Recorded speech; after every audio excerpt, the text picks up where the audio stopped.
Bon, moi, ce que je vous propose pour commencer, c'est de quitter Photoshop. Il ne faut pas que Photoshop soit lancé et on va le remettre à zéro euh, pour le récupérer avec ses réglages d'usine. Comme ça, ce sera plus facile parce qu'il est possible que vous ayez modifié le comportement des outils de Photoshop quand vous avez travaillé avec précédemment.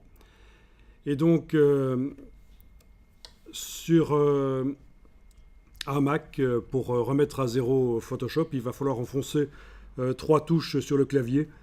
La touche CMD, donc ce qu'on appelle la touche commande, la touche Alt et la touche majuscule. Il va falloir enfoncer ces trois touches ensemble juste après avoir cliqué sur l'icône de lancement de Photoshop. Donc vous voyez l'icône de lancement.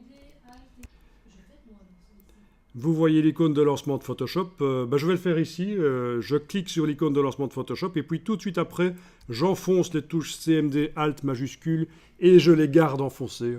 Hein, c'est pas juste enfoncer brièvement, il faut les garder enfoncées et ça fait apparaître le message de remise à zéro de Photoshop. Voilà, et on répond oui, évidemment. On veut supprimer le fichier des paramètres, c'est-à-dire tous les réglages d'outils qu'on a fait précédemment. Vont être oubliés. On récupère Photoshop en réglage d'usine, entre guillemets. Et ça permet de résoudre pas mal de problèmes déjà. Bon, donc sur le Mac, est-ce que vous voyez que vous avez Photoshop avec une fenêtre flottante comme ceci? Ça n'a d'intérêt que quand on travaille sur plusieurs écrans, pour pouvoir faire passer la totalité de l'application sur un autre écran. Mais si vous avez un seul écran, il faut sortir de ça. Il faut aller dans le menu Fenêtre. Et dans le menu Fenêtre, vous allez décocher cadre de l'application. Comme ça, vous allez passer avec Photoshop prévu pour un seul écran. Vous voyez, on voit souvent des gens qui travaillent dans Photoshop en ayant gardé Photoshop en fenêtre flottante alors qu'ils travaillent sur un seul écran. Et c'est pas génial en fait, ça permet pas d'utiliser l'écran de manière optimale. On décoche, c'est ça un cadre de l'application. Alors au niveau de l'interface, on va aller modifier l'aspect de l'interface. Vous allez dans le menu Photoshop, puisqu'on est sur un Mac, il y a un menu qui n'existe pas sur le PC, c'est le menu Photoshop. On va aller jusqu'aux préférences dans le menu Photoshop. Bon, évidemment, sur le PC, ce sera dans le menu édition. Il n'y a pas grand-chose qui change entre Photoshop PC et Mac. Il y a juste le fait qu'il y a un menu. Ça, c'est typique du Mac. Il y a un menu pour chaque application. Donc, menu Photoshop préférences, interface. Et là, vous avez le choix d'avoir une interface de différentes luminosités. Moi, je vais passer de celle-ci qui est un peu sombre. Je pense que je vais passer à celle-ci et ce sera, à mon avis, plus clair pour la démonstration. Maintenant, vous choisissez ce que vous voulez. Voilà. Dans ce panneau des préférences, il y avait plein de choses qu'on pouvait régler, bien sûr, dont notamment quelque chose qui permet d'optimiser les performances de Photoshop. C'est indiquer des disques de travail. Si vous connectez à l'ordinateur un disque dur vide, vous allez pouvoir indiquer que Photoshop peut l'utiliser pour accélérer les calculs. On ne va pas le faire ici, mais au passage, puisqu'on est en train de parler du démarrage dans Photoshop et la modification du comportement de l'application, c'est une des choses qui peut être faite. Bon, écoutez, on va aller voir. Hein. On ne va pas le faire, mais vous allez voir où ça se trouve. Allez dans le menu Photoshop Préférences Performance, cette fois-ci. Si vous êtes toujours dans la boîte, vous pouvez bien sûr passer de l'un à l'autre par la gauche ici. Voilà. Là, vous avez... Oui, en fait, dans cette version-ci, ils ont séparé maintenant les deux choses. Donc, dans les performances, oui, vous avez une première chose par rapport à la mémoire vive disponible sur votre ordinateur. Combien est-ce que Photoshop peut utiliser? Si vous comptez utiliser Photoshop avec d'autres applications qui fonctionnent en même temps, il va falloir gérer ça et faire en sorte qu'il n'utilise pas un maximum de la mémoire disponible. Vous voyez qu'ici, on a ce nombre-là de mégaoctets disponibles dans les circuits, donc de la mémoire vive, et Photoshop en utilise 70%. Bon, je vais laisser ça comme ça ici, puisque dans un premier temps, on utilise Photoshop seul, on ne va pas l'utiliser en parallèle avec d'autres logiciels. Ce qui est très intéressant, si vous faites des mises en page dans InDesign, vous pouvez utiliser en parallèle Photoshop. Vous modifiez une image dans Photoshop et une demi-seconde après, ça se met à jour dans InDesign. Même chose pour Illustrator. Si on modifie une image dans Photoshop, si elle est utilisée dans un fichier Illustrator, ça se met à jour directement. Donc c'est prévu comme ça en fait. C'est pour ça que ça s'appelle la Creative Suite, la Creative Cloud, c'est pour utiliser les logiciels en parallèle en fait. Mais donc voilà, ici, on n'a que Photoshop ouvert actuellement. Et donc ce dont je vous parlais, ce sont les disques de travail. Donc dès que vous allez connecter un disque dur supplémentaire à l'ordinateur, il va apparaître dans la liste ici et vous allez pouvoir indiquer que vous l'utilisez comme disque de travail. Donc dans le cas où les circuits seront un peu à court sur des très grosses images, ils ne seront pas suffisants, il y aura une espèce de simulation de la mémoire sur le disque dur. Donc ce qu'on appelle la mémoire virtuelle. Donc ce sont des choses à connaître. Dès que vous sentez que ça commence un peu à ramer dans Photoshop ou dans les logiciels, il faut commencer à réfléchir à ça. Et une des premières choses à faire, c'est éventuellement augmenter la mémoire vive. On peut dire qu'il faut un minimum de 8 gigas. Actuellement, là, j'en ai 16, et vous en avez sans doute plus sur votre ordinateur. Mais un minimum de 8, c'est pas mal, parce qu'il faut penser que le système utilise de la mémoire aussi. Il faut une bonne carte graphique, parce qu'il y a des cartes graphiques préconisées par Adobe qui accélèrent le travail assez vite, assez bien. Voilà. Et des disques de travail en plus. Donc optimiser. Donc si vous pensez que ça rame beaucoup, que c'est lent quand vous travaillez dans un logiciel, il faut penser à optimiser le matériel. Ok. Alors on va voir fichier nouveau document. Ok. Est-ce que vous avez une boîte, quand vous allez dans le menu fichier nouveau document, vous avez une boîte de création de nouveaux documents qui ressemble à ceci? Ça, c'est typique de des dernières versions des logiciels Adobe en 2017, en fait. Ils ont changé la manière dont la boîte nouveau document apparaît. Bon, il y a possibilité dans les préférences, et là je ferme la boîte par la petite boule en haut à gauche, dans les préférences générales, il y a possibilité d'aller cocher ceci, utiliser l'interface héritée nouveau document. Et comme ça, quand je fais un nouveau document, je vois une boîte apparaître et c'est la boîte habituelle des logiciels Adobe telle qu'on la connaît depuis plus de 10 ans. Donc ça, ce serait pas mal d'aller dans les préférences de Photoshop, préférences générales et cocher ceci. Ce sera plus simple qu'on soit tous avec la boîte comme ça, la boîte habituelle de création de nouveaux documents. Donc c'était préférence. Donc toi, tu n'as rien à faire parce que tu es dans la version 2015 et d'office, la nouvelle boîte de création de nouveaux documents n'existait pas encore. C'est l'ancienne boîte qui est comme ça en fait.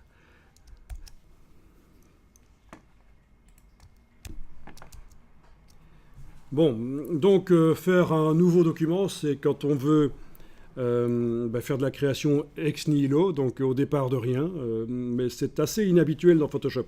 En général, dans Photoshop, on démarre toujours d'images existantes qu'on a prises avec son appareil photo ou scannées ou qui viennent d'un logiciel 3D ou autre. Donc une des choses qu'on va voir et qu'on va comprendre aujourd'hui, c'est la notion importante de résolution, qui est assez peu comprise par les infographistes en général, et ça mène un peu à des catastrophes parce qu'ils arrivent à faire des bons travaux, et puis dans les dernières étapes de finalisation du travail, ça devient flou parce qu'ils n'ont pas trop compris ce que c'est la résolution. Donc on va en parler ça. Donc vous voyez qu'on a ici dans la boîte nouveau document, je suppose que vous avez comme moi, ici il est indiqué centimètres, possibilité de définir les dimensions en centimètres, et il y a la résolution qui est le nombre de pixels sur une distance d'1 centimètre, combien de pixels de l'image, combien d'éléments constitutifs de l'image, des pixels, c'est ça que ça veut dire, hein. Pixel, ça veut dire élément d'image, hein. Picture element.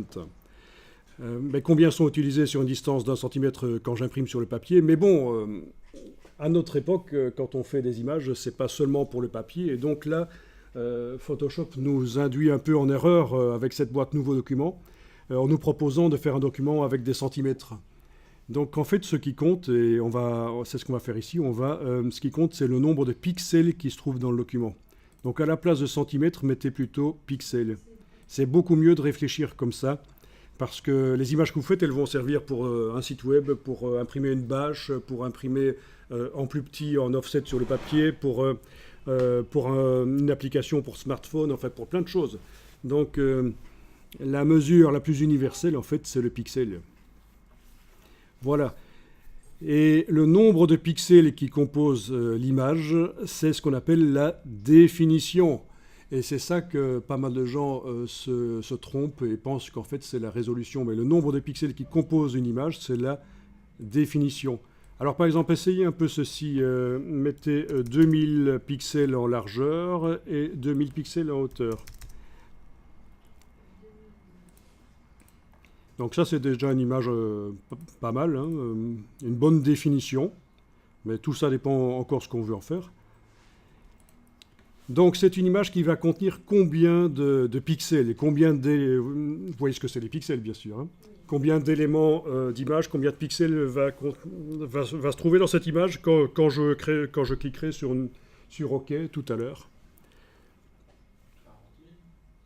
Non, pas 40 000. 40 000, c'est minuscule comme nombre de pixels pour une image. C'est pas les 118, 11 fois les... Absolument pas.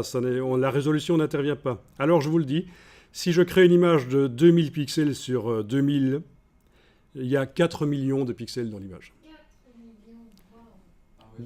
Donc, c'est ce qu'on appelle une image... C'est ce qu'on appelle une image 4 mégapixels, parce que le mégapixel, c'est le million de pixels. Donc, quand vous voyez sur votre smartphone, par exemple, que votre appareil photo est capable de faire des photos 8 mégapixels, ben, ça veut dire qu'il crée des photos avec 8 millions de pixels dedans. Voilà. Et bon, donc ça, c'est pas mal. Évidemment, si je mets 4000 sur 4000... ça va me faire une image avec combien de pixels alors 16 millions de pixels, voilà. Donc c'est à peu près l'équivalent des capteurs photo qu'on a actuellement sur les appareils photo d'entrée de gamme. C'est des capteurs 16 mégapixels. Le top du top, c'est combien? Le top actuellement, on est pour les appareils de studio aux alentours de 80 mégapixels, mais on parle d'appareils qui coûtent plusieurs milliers d'euros. Et en 2018, il y a des appareils à 150 millions de pixels qui arrivent. 150 mégapixels, c'est annoncé. Voilà. Maintenant, dans le cas d'un appareil photo, le nombre de pixels, ce n'est qu'une des mesures de la qualité. Il faut aussi voir la qualité des optiques. La qualité du traitement de l'image dans l'appareil photo. C'est pour ça que les professionnels de la photo préfèrent parfois travailler avec des appareils photo qui auront un capteur avec moins de mégapixels, mais qui donneront une image finalement meilleure que... Vous voyez, donc le nombre de mégapixels qu'un appareil photo fait, ce n'est qu'une des mesures de la qualité des images produites par l'appareil photo. Parfois, un appareil 8 mégapixels va faire des photos meilleures qu'un appareil 20 mégapixels. On a déjà 12 sur l'iPhone. 12 Sur l'iPhone 7, 12 mégapixels. Oui, Ben, c'est énorme et pas en même temps. Rétrospectivement, quand on va regarder ça dans plusieurs années, on trouvera que c'est peu. Alors, quand je crée une image dans Photoshop, le nombre, la résolution, n'a en fait aucune importance. Parce qu'en fait, la résolution, c'est quoi? C'est une indication du nombre de pixels qui est utilisé quand j'imprime. c'est par défaut, en fait, ils sont individuels. Oui, ça c'est la valeur par défaut qui est en réalité 300 pixels par pouce. En réalité, la résolution, on parle de résolution en pouces en général. D'accord, on peut changer. Oui, ça c'est oui, on peut changer, c'est une habitude. Et 300 pixels par pouce, c'est la densité de pixels qu'il faut quand on envoie une image chez un imprimeur offset. Si on envoie une image avec moins de pixels par pouce, un pouce c'est 2,54 cm en fait. Hein. Si on envoie une image qui utilise moins de pixels que 300, on risque d'avoir des images floues chez l'imprimeur. Pour des impressions plus haut de gamme, on peut monter jusqu'à 450. Donc on parle bien de pouces linéaires ici. C'est sur une distance d'1 pouce. 300 pixels de l'image sont utilisés sur une distance d'1 pouce pour reproduire l'image sur le papier. Mais ce qu'il faut bien comprendre, c'est que ça n'a aucune importance ce que vous mettez ici. Et ça, c'est parfois difficile à comprendre. Parce que vous mettiez 1 pixel par pouce ou 500 ou 2500, peu importe, en fait, ça ne change rien au nombre de pixels total qui sera dans l'image. Ce sera toujours 4000 par 4000. La résolution, ce sera seulement quand on veut imprimer. Quand on veut imprimer, ça va influencer la dimension de l'image. Bon, bah écoutez, mettez quand même 300 ici. Alors, vous avez ici le mode de création couleur de l'image. Ça veut dire que les couleurs ici vont être créées par mélange de 3 couleurs de base rouge, vert et bleu, des lumières, rouge, vert et bleu. Quand on mélange du vert et du bleu, donc le G et le B, ben ça fait un autre type de bleu, ce qu'on appelle le bleu cyan. Quand on mélange du rouge et du vert, ça fait du jaune, parce qu'on est en mélange de lumière. Du rouge et du bleu, ça fait du magenta, c'est une espèce de rose particulier. Bon, c'est la manière de créer les couleurs dans l'image. Donc, alors, vous allez entendre souvent des gens qui vont vous dire « Oui, si tu fais un travail pour l'impression, tu dois faire une image CMJN dans Photoshop. » Même chose dans Illustrator. Si tu fais un travail pour l'impression, tu dois le faire en CMJN. Ça, c'est ce qui correspond aux 4 encres qui sont utilisées quand on imprime cyan, magenta, jaune, noir. Mais depuis 15 ans, c'est faux.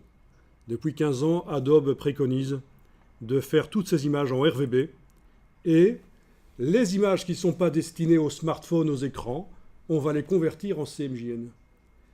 Parce que voilà ce qui se passe. Vos images elles vont servir à plusieurs supports et le CMJN, ben c'est un mode de création couleur qui est directement adapté à l'impression chez l'imprimeur, sur du papier. Mais une impression sur du papier, c'est assez pauvre au niveau du rendu des couleurs. On ne peut pas imprimer toutes les couleurs qu'on veut. Toutes les couleurs qu'un écran est capable d'afficher, on ne peut pas les sortir sur le papier. Donc si vous vous dites, tiens, un de mes périphériques de sortie, c'est l'impression, et donc je vais faire mes images en CMJN, ben ça veut dire que pour tous les autres périphériques sur lesquels vous allez diffuser vos images, les écrans de smartphone, les sites web, etc., vous allez avoir des couleurs pauvres, vous voyez. Tandis que si vous travaillez en RVB, ben là, il y a beaucoup plus de couleurs disponibles. Et qui peut le plus, peut le moins. Vous allez générer une version de votre image pour l'imprimeur, et ça, ce sera du CMJN. Vous comprenez la logique? D'accord. Ça, c'est super important de comprendre ça, parce que vraiment, si vous travaillez en CMJN dès le départ, vos créations, vous n'allez pas pouvoir mettre toutes les couleurs que vous voulez dedans. C'est dommage. Ça va être terne. Donc tu dis c'est plus pratique si on travaille pour l'impression de travailler en CMJN directement. Ouais. Mais en fait non, parce que ça va corriger les couleurs sur une image CMJN, c'est beaucoup plus compliqué que sur du RVB.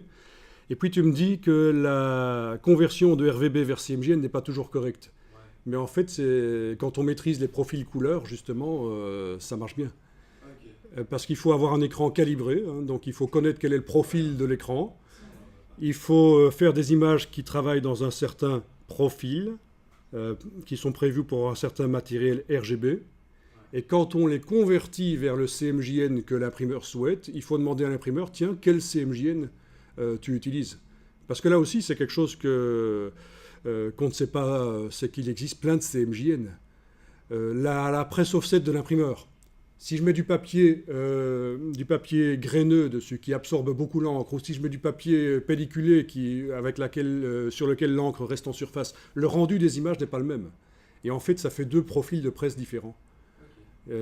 Suivant le type de papier, déjà, premièrement, suivant le type de technique d'impression que tu utilises, puis suivant le type de papier que tu mets dans ce périphérique d'impression, tu as à chaque fois un profil qu'il faut connaître et que tu utilises quand tu convertis le RVB vers le CMJN. Et là, ça marche. Tu as vraiment, sur l'impression, quelque chose qui est très proche de ce que tu avais sur l'écran. Mais ça demande de ne pas faire n'importe quoi au niveau des profils. Hein. Voilà. Bon, ben on peut cliquer sur OK. Et vous avez donc une image qui contient, dans ce cas-ci, 16 millions de pixels. On ne les voit pas tous sur l'écran parce que, en fait, l'image est affichée à un certain pourcentage ici. On va assez vite passer vers des vraies images et ce sera un peu plus parlant. Donc je vous propose de fermer cette image-ci sans la sauvegarder. Et on va aller faire un petit tour sur Google. Et vous allez découvrir que, vous savez peut-être déjà que sur le net, il y a énormément d'images que vous avez le droit d'utiliser, même pour des travaux commerciaux qui vous rapportent de l'argent. C'est ce qu'on appelle les images du domaine public. Donc, il y a des millions d'images et de plus en plus, régulièrement, on voit apparaître dans les nouvelles spécialisées graphiques hein, auxquelles vous avez accès si vous êtes sur des groupes spécialisés sur LinkedIn ou Facebook ou sur des blogs. On vous dit, tiens, la bibliothèque Intel vient délibérer 3 millions d'images dans le domaine public. Et les photos que nous...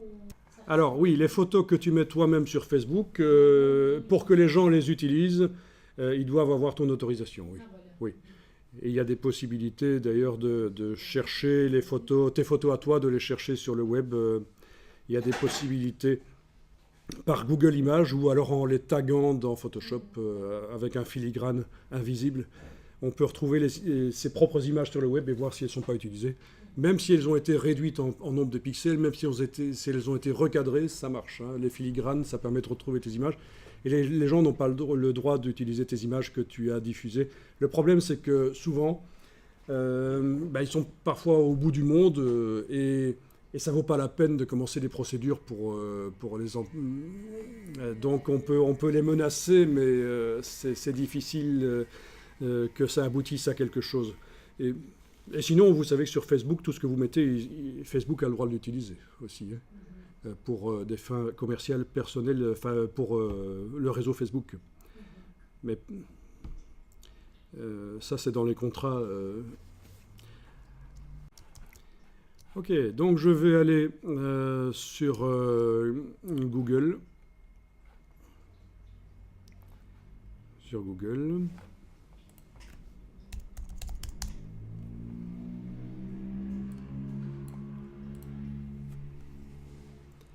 Et je vais chercher une image de désert, dans ce cas-ci, parce que j'ai besoin d'un décor de désert, et par la suite, on mettra un ou deux animaux dedans, et ce sera l'occasion de faire du photomontage et d'apprendre plein de choses. Donc, je vais taper désert, voilà. Et si je veux trouver des images que j'ai le droit d'utiliser, il y a deux solutions. Il y a deux solutions. Déjà, je vais maintenant passer à la partie images de Google. Voilà, plein d'images de désert, mais il y en a certainement plein qui sont sous copyright, que je n'ai pas le droit d'utiliser. Bon, il y en a aussi qui font partie de banques d'images, et là, je peux les acheter. Et le prix va varier en fonction de la dimension à laquelle je vais l'utiliser, l'image, du nombre de personnes qui seront touchées par mon produit qui utilise l'image aussi. Hein. Donc les prix ne sont pas fixes dans les banques d'images. Vous voyez les banques d'images, hein, les sites spécialisés qui vendent des images. Pour les photographes, même amateurs, c'est d'ailleurs une source de revenus qui peut être intéressante de mettre ses propres images dans certaines banques d'images et de les revendre. Bon, alors, ici je vais aller dans Outils et vous avez les droits d'usage. Donc vous avez des outils qui apparaissent, des filtres, et on peut filtrer les résultats là, par droit d'usage. Et vous pouvez demander de ne montrer que les images qui peuvent être réutilisées et même modifiées. Donc c'est réutilisation et modification autorisée. C'est ce qu'on appelle les Creative Commons. Creative Commons, c'est en fait ceci. Voilà.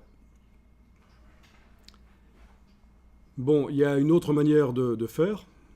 Et là, je vais remettre en image non filtrée par licence. Donc à nouveau, toutes les images, même celles que je n'ai pas le droit d'utiliser, apparaissent. Et je vais utiliser l'autre manière de trouver des images que j'ai le droit d'utiliser. Il faut taper entre guillemets public domaine, orthographié comme ça.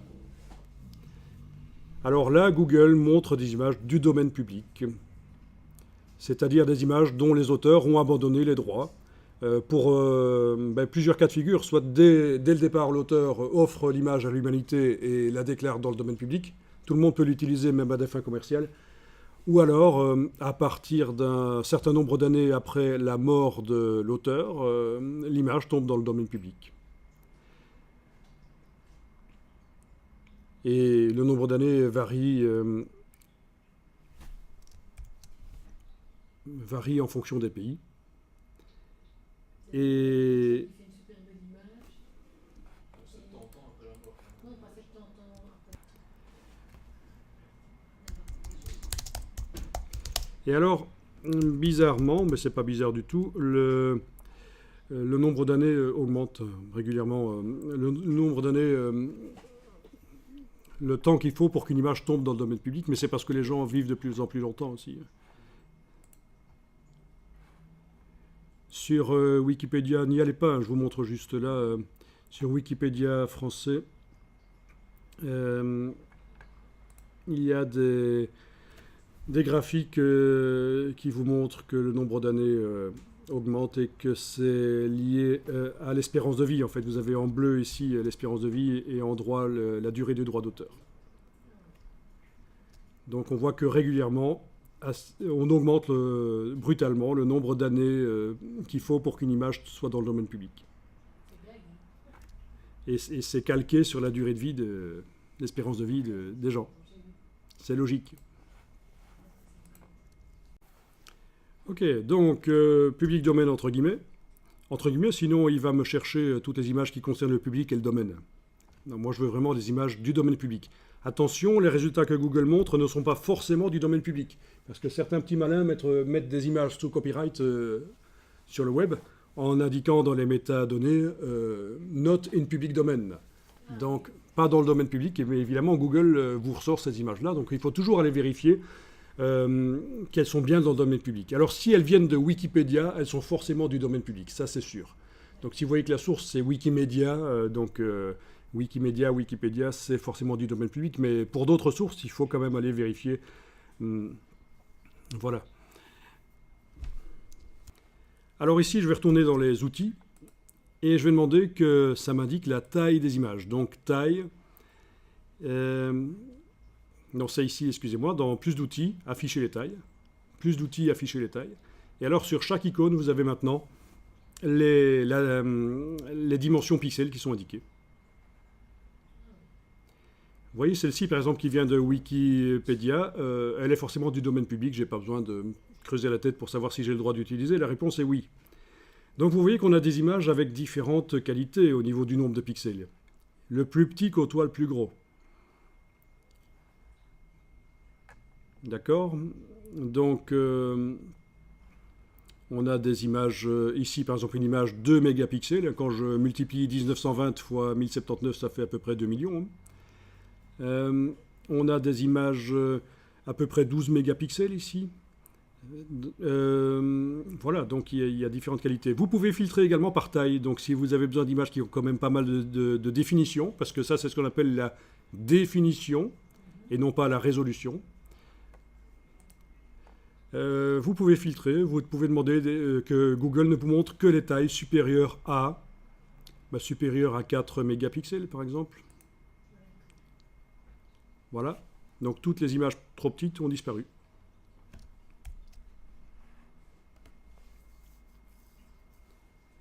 Ok.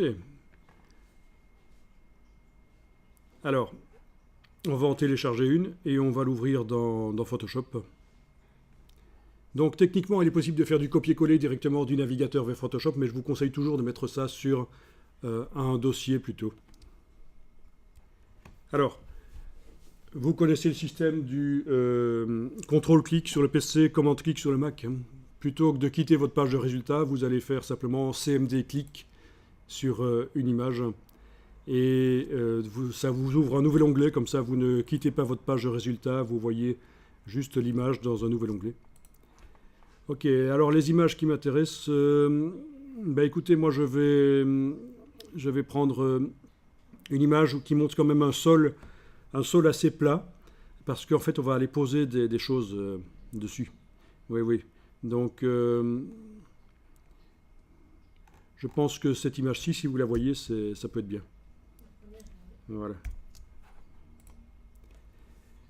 Alors évidemment, ne téléchargez pas cette image qui est là qu'on voit dans le navigateur, parce que c'est une prévisualisation qui est parfois assez basse définition. La vraie image, vous allez la voir quand vous allez cliquer sur afficher l'image. Voilà, ça c'est la vraie image avec tous ces pixels. Il y a une petite loupe qui vous permet de zoomer, parce qu'en fait l'écran est trop petit pour montrer tous les pixels qui sont dans cette image.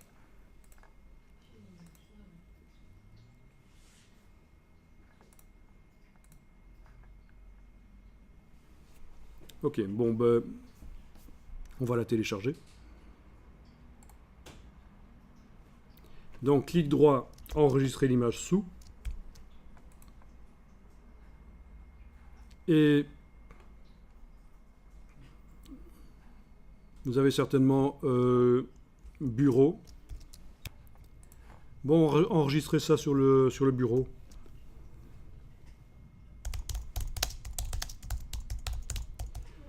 Bon, moi j'ai créé un petit dossier pour la mettre dedans, mais parce qu'il faut avoir un peu d'ordre.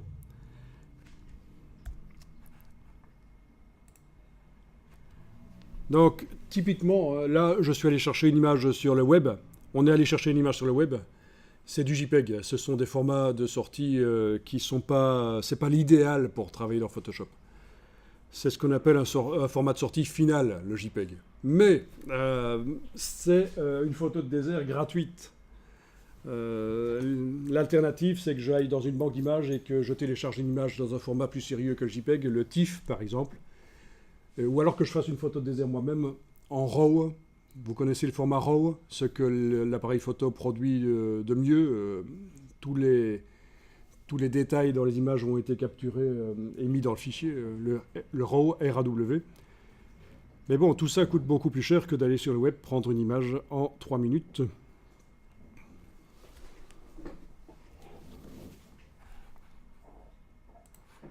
Ok, alors, on va ouvrir l'image dans Photoshop.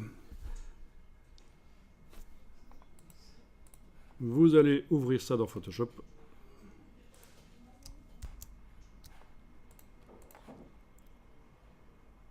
Donc, fichier ouvrir.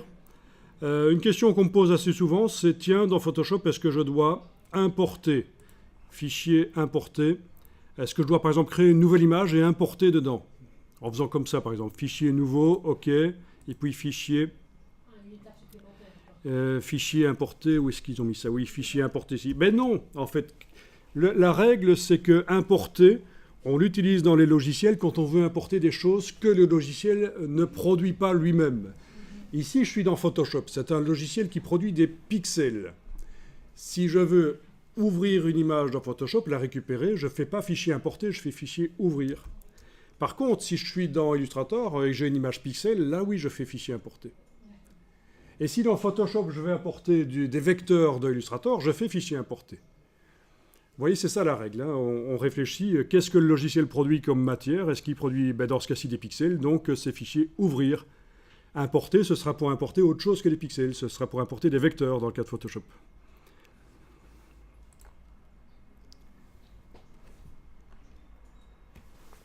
Parce que ça peut réduire la qualité quand on importe, parce que votre document qui sert pour recevoir ce qu'on importe, il a certaines caractéristiques qui peuvent diminuer la qualité de l'image qu'on importe. Donc ici, c'est bien fichier ouvrir.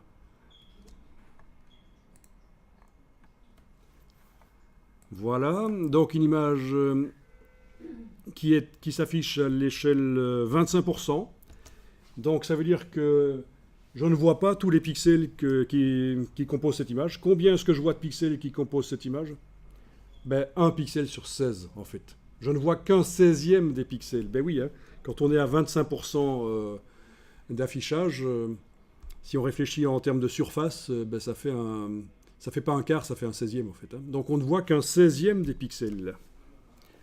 Et vous pouvez avoir parfois l'impression que les images sont de mauvaise qualité parce que ça fait des moirés, ça s'affiche mal.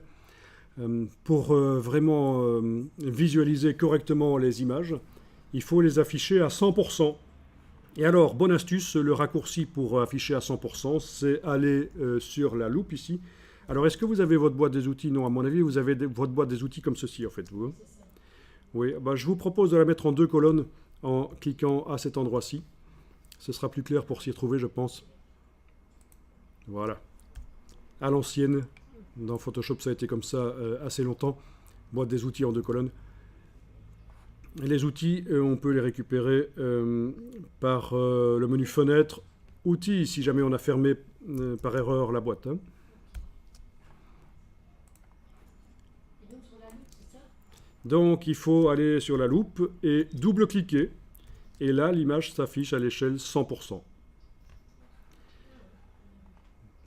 Et donc ça veut dire que chaque pixel de l'image s'affiche sur un point d'écran.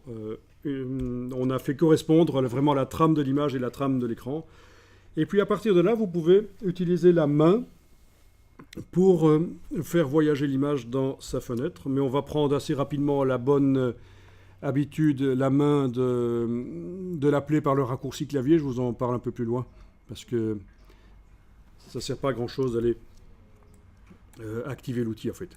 Et là, vous pouvez faire voyager l'image dans sa fenêtre. Je suis sur la main, mais elle ne veut pas voyager. Tu mets la main sur l'image et tu cliques et glisser.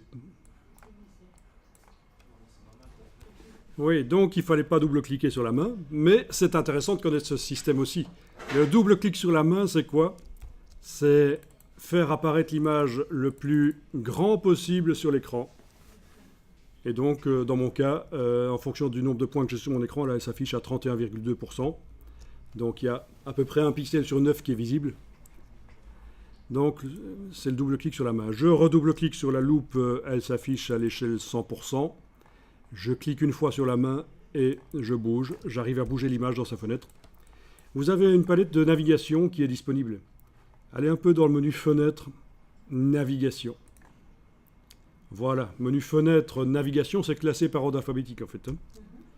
Et là, vous avez, vous voyez ce que vous êtes, le rectangle rouge vous indique ce que vous êtes en train de regarder de l'image.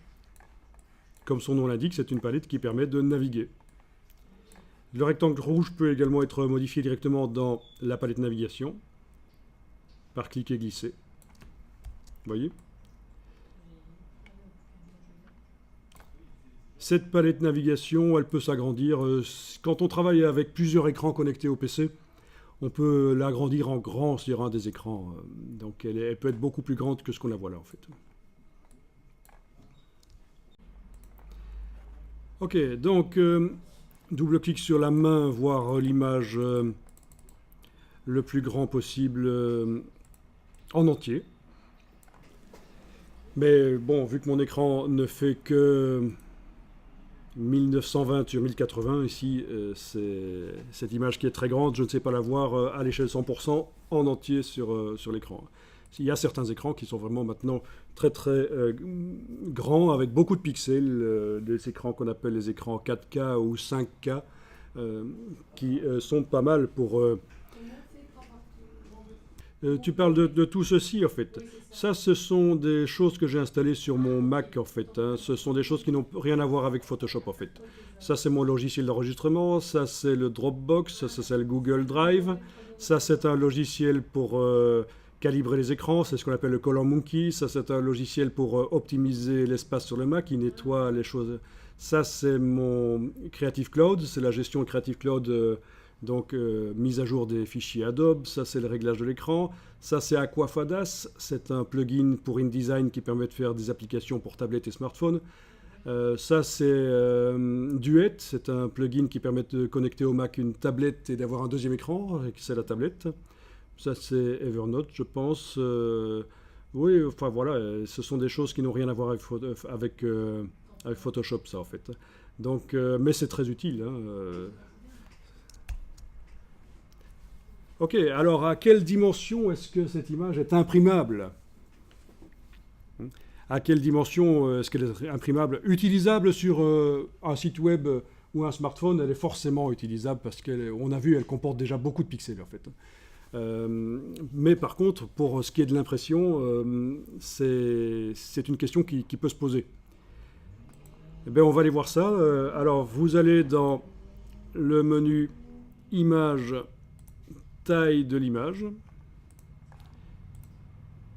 Menu Image, taille de l'image. Pas de la zone de travail, parce que ça, c'est pour ajouter de la zone autour de l'image.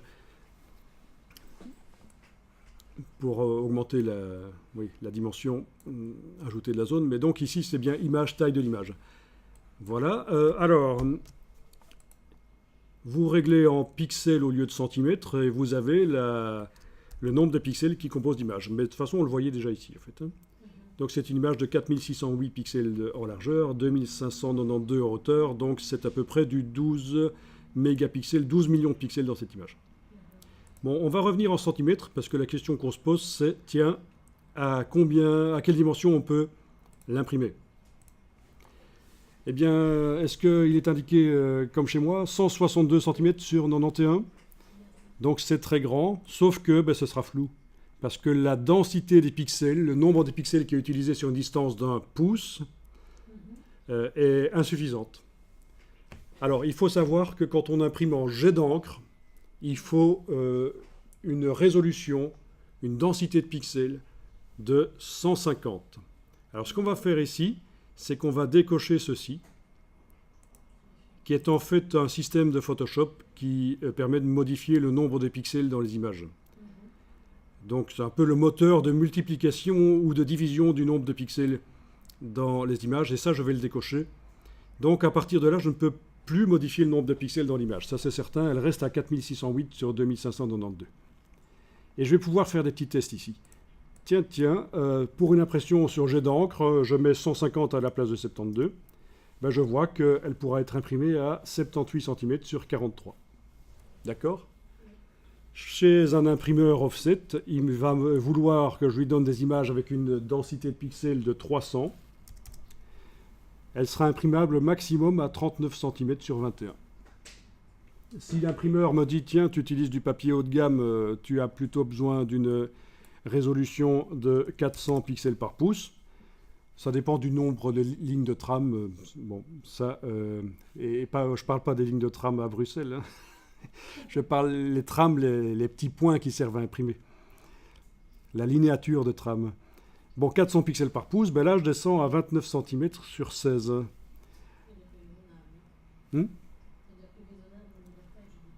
Oui, mais enfin, ça ne veut pas dire... Ça, c'est le maximum. Hein. Ça ne veut pas dire qu'on doit l'imprimer à cette dimension-là. Bien sûr, on peut l'imprimer avec une dimension moindre, mais c'est le maximum qu'on pourra tirer cette image en impression.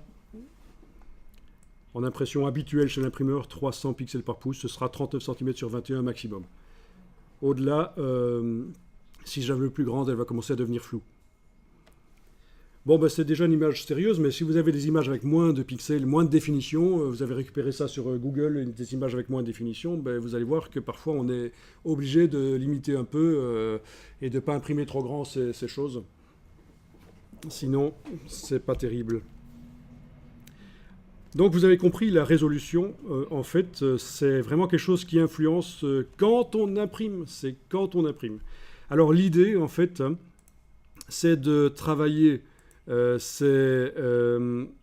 là je vais recocher rééchantillonnage, c'est de travailler ces images avec un nombre de pixels le plus grand possible en fait. Il faut démarrer d'images qui ont le plus possible, le plus grand nombre de pixels possible. Et puis après, vous êtes paré pour toute sortie, y compris des impressions en assez grand format. Alors bien sûr, avec certains ordinateurs un peu faibles, si vous commencez à travailler des images avec beaucoup de pixels et que vous commencez à multiplier les calques dans Photoshop et les effets spéciaux, ça va devenir un peu lent. Donc c'est ça la limite. Hein.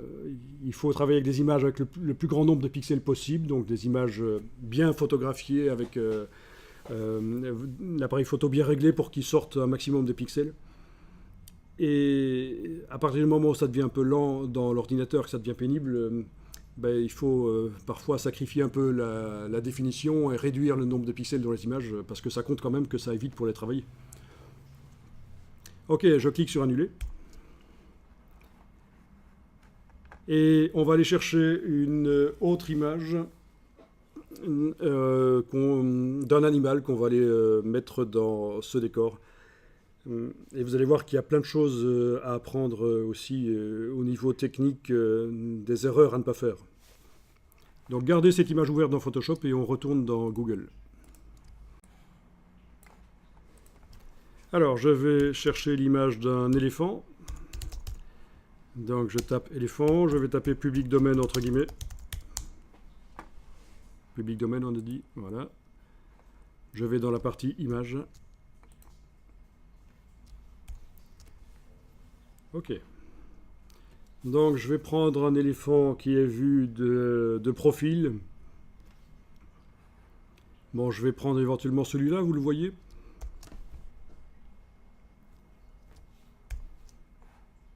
Ah, j'ai pas filtré ici, hein. J'ai pas dit que je voulais des images uniquement 4 mégapixels. Mais enfin, il y a celle-ci qui est pas mal. Au niveau de l'éléphant, c'est exactement ce qu'il me faut. Donc, je vais voir si je peux récupérer ça. Donc, commande-clic sur l'icône, puis demander afficher l'image.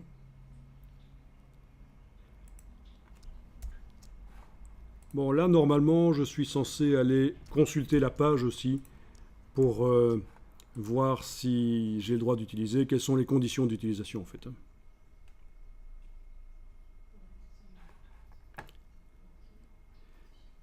Bon, alors là, ils indiquent toutes les photos utilisées sur ce site sont sous Creative Commons ou du domaine public. Voilà.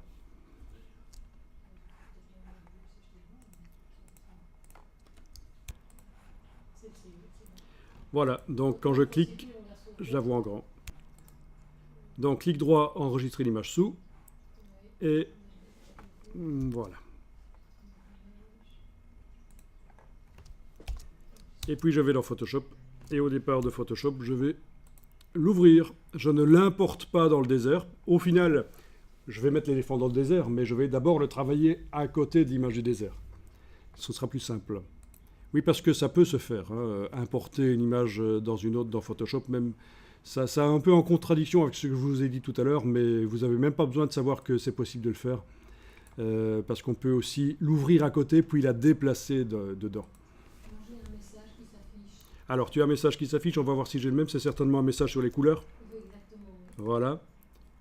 Alors, je n'ai pas eu le message sur les couleurs, parce que mon Photoshop est réglé d'une certaine manière. Alors... supprimer le profil incorporé, voilà. Oui, essaye supprimer le profil incorporé, oui. Ok, c'est parfait. Donc, ça veut dire qu'on a une image qui contient des pixels. Et ces pixels, ils vont produire des couleurs un peu différentes suivant le matériel sur lequel on va les regarder. Si je regarde ça sur un certain écran, si je change d'ordinateur et j'ai un écran d'une marque différente, peut-être que l'éléphant va apparaître avec des couleurs un peu différentes. On est d'accord, hein? Parce que chaque écran a ses caractéristiques.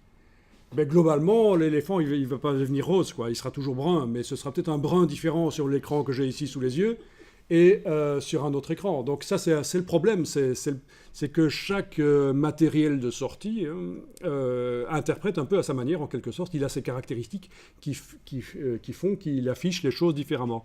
Et c'est là que la gestion des couleurs sert. Hein. Elle sert à corriger le fait que quand on passe une image d'un matériel à l'autre, ça change de couleur. Alors, petite astuce ici, en réalité, si l'image vient du web, il y a beaucoup de chances qu'elle soit dans un espace couleur qu'on appelle le sRGB, le standard RVB. Parce qu'en général, quand on met des images pour le web, on fait en sorte qu'elles soient adaptées au matériel des internautes, et le matériel des internautes est fabriqué selon les normes sRGB. C'est le matériel grand public bas de gamme, en fait. Hein. Donc c'est logique, quand je mets une image sur le web, j'ai peut-être un superbe écran chez moi qui m'a coûté 800 €, mais la plupart des gens qui surfent sur le web, ils ont des écrans qui leur coûtent plutôt 50 €. Hein. Donc c'est des écrans bas de gamme, construits selon les normes sRGB, ce qui n'est pas le cas de mon écran à 800 € chez moi. Donc quand je diffuse une image sur le web, je veux bien sûr que les gens voient les images le plus proche possible de ce que je les voyais. Donc, quand je diffuse une image sur le web, je l'ai convertie pour du matériel sRGB. Et donc, il est probable que l'image qu'on a été récupérée là sur le web, la personne qui l'a mise sur le web a fait la même chose. Elle a mis une image prévue pour du matériel bas de gamme sRGB. Et dans Photoshop, vous allez pouvoir indiquer à Photoshop que c'est du matériel sRGB, que cette image est prévue pour du matériel sRGB, et Photoshop devrait vous montrer les couleurs telles qu'elles seraient sur du matériel bas de gamme. Donc, si vous suivez le raisonnement, on va indiquer à Photoshop, tiens, cette image, elle vient du web, donc il y a beaucoup de chances qu'elle est prévue pour du matériel bas de gamme. Alors ça se fait en allant dans le menu Édition, Attribuer un profil. Choisissez pas Convertir en profil, ça c'est quand on veut adapter une image pour un certain matériel. Ici, je veux indiquer à Photoshop qu'elle est prévue pour un certain matériel. Je ne veux pas l'adapter pour un certain matériel, je veux indiquer à Photoshop qu'elle est prévue pour un certain matériel. Donc c'est Édition, Attribuer un profil. Et dans la liste ici, voilà, vous allez pouvoir indiquer sRGB. Est-ce que vous voyez que les couleurs changent? Ce ne sera pas toujours le cas. Hein. C'est au début de la liste, en fait, le sRGB. Norme de fabrication d'appareils bas de gamme, grand public. Une norme mise au point par HP et Microsoft pour arrêter les énormes problèmes qu'on avait à un certain moment, que quand on achetait un scanner d'une certaine marque, un écran d'une autre marque, une imprimante d'une autre marque, eh bien, au niveau des couleurs, les décalages étaient énormes, parce qu'il n'y avait pas de contrôle sur la fabrication des appareils. Maintenant, les appareils sont tous aux normes sRGB, les appareils bas de gamme pour le grand public, et au niveau des couleurs, on a moins de décalage. Vous avez vu la différence? Oui. Bon. Donc, voilà.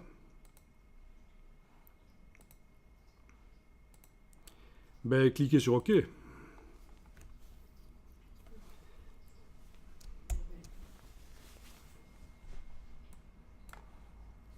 Et faites fichier enregistrer pour mettre à jour le fichier qui est sur le disque dur. Ah oui. OK. Oui, c'est les options JPEG. Donc le JPEG, format sortie finale, mais puisque j'avais pas le temps d'aller dans un zoo photographier un éléphant, c'est pas mal, et ça m'a rien coûté, c'est sur le web. Donc ce que je suis en train de vous dire, c'est que le JPEG, c'est pas génial pour démarrer un travail, mais vu que c'est gratuit et qu'il y en a énormément sur le web et que ça me donne pas mal de choix, ben, c'est quand même pas mal d'aller chercher des images sur le web.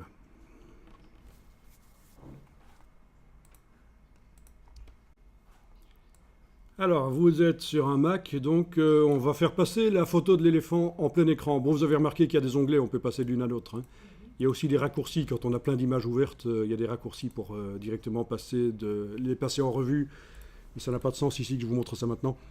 En tout cas, voilà, je travaille sur l'image de l'éléphant et je vais demander de l'afficher plein écran.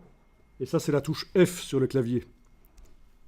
Vous avez la touche F, si vous l'enfoncez 2 fois, vous arrivez au mode présentation client, donc ça fait disparaître tous les outils de Photoshop. À nouveau touche F, on est en fenêtre flottante, donc on peut bouger par sa barre de titre. Et touche F, ben c'est ce que je cherche en fait, c'est le mode plein écran. Bon, si vous êtes sur Windows, vous verrez que ça fonctionne un peu différemment. C'est quelle touche avec Windows? C'est toujours la touche F, mais disons que dans Windows, l'image est d'office montrée plein écran.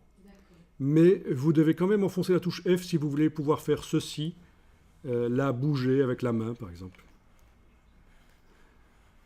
Et ça, c'est quand même bien de pouvoir bouger librement comme on veut l'image. Donc sur Windows, c'est un peu vicieux. On a l'impression qu'on est en plein écran quand on l'ouvre, mais en fait, il faut quand même enfoncer la touche F. Et on a l'impression que rien n'a changé, mais à partir de là, avec la main, vous pouvez bouger. Alors on va zoomer autrement qu'avec la loupe. Hein. Vous enfoncez la touche Alt, vous avez une roulette sur votre souris. Hein. Alt roulette. Vous voyez qu'on peut zoomer en avant, en arrière. Ça, c'est les fonctions 3D de l'ordinateur et de Photoshop qui sont utilisés. En fait, ça n'a pas toujours été aussi facile que ça de zoomer rapidement comme ça. Est-ce que vous avez vu que ça marche, Alt roulette? Bien. Vous voyez que quand vous zoomez, vous voyez les différents pixels. Là, j'ai lâché la touche Alt et je suis toujours avec la main de la palette des outils. Je peux donc bouger. On voit les différents pixels qui composent les différents pixels qui ont chacun une seule couleur, bien sûr, hein, et qui composent l'image. Les pixels sont séparés par des petites lignes blanches. Et ça, c'est intéressant quand on fait du web. Parce que quand on fait du web, c'est au pixel près. Par contre, quand vous faites de la retouche d'image, du photomontage, c'est plus ennuyeux qu'autre chose. Donc on va désactiver ces petites lignes blanches. Vous allez dans le menu Affichage. Menu Affichage, jusqu'à la ligne Afficher. Et là, vous avez dans le sous-menu quelque chose qui s'appelle Grille des pixels. Et vous pouvez décocher Grille des pixels. Et comme ça, vous avez les pixels qui apparaissent, mais sans ces lignes qui les séparent. Donc, comme on ne fait pas du web ici, ça n'est pas intéressant d'avoir ces pixels séparés par des lignes blanches.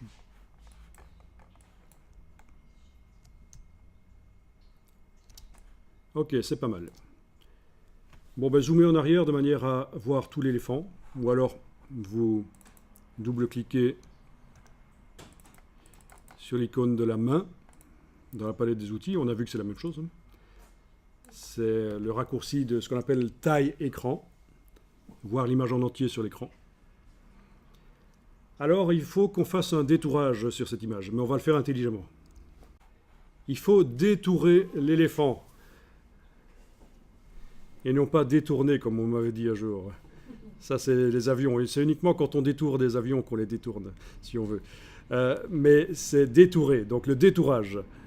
Il y a plein de manières de faire du détourage dans Photoshop, c'est-à-dire sortir l'élément de son décor, oublier le décor original pour le placer dans un autre décor. C'est ça, détourer. Donc prendre juste l'éléphant. Prendre juste l'éléphant, oui. C'est...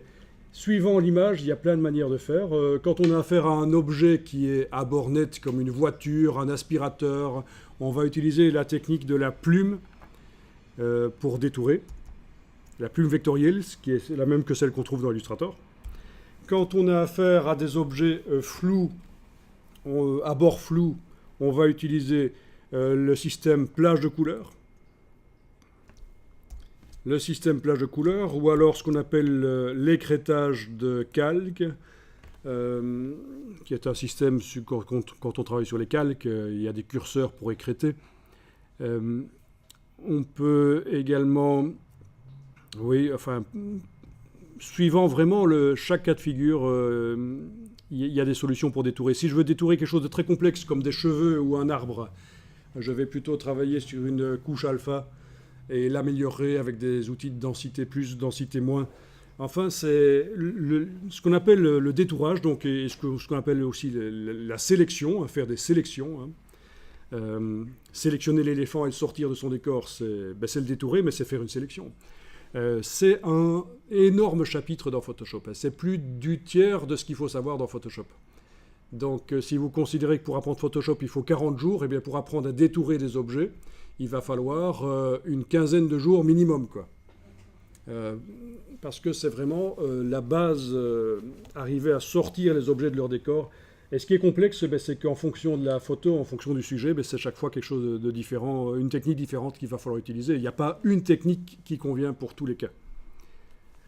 Et ici, ce serait quelle technique ? Alors, la technique que je vous propose ici, vu que l'éléphant est brun et qu'il est sur un fond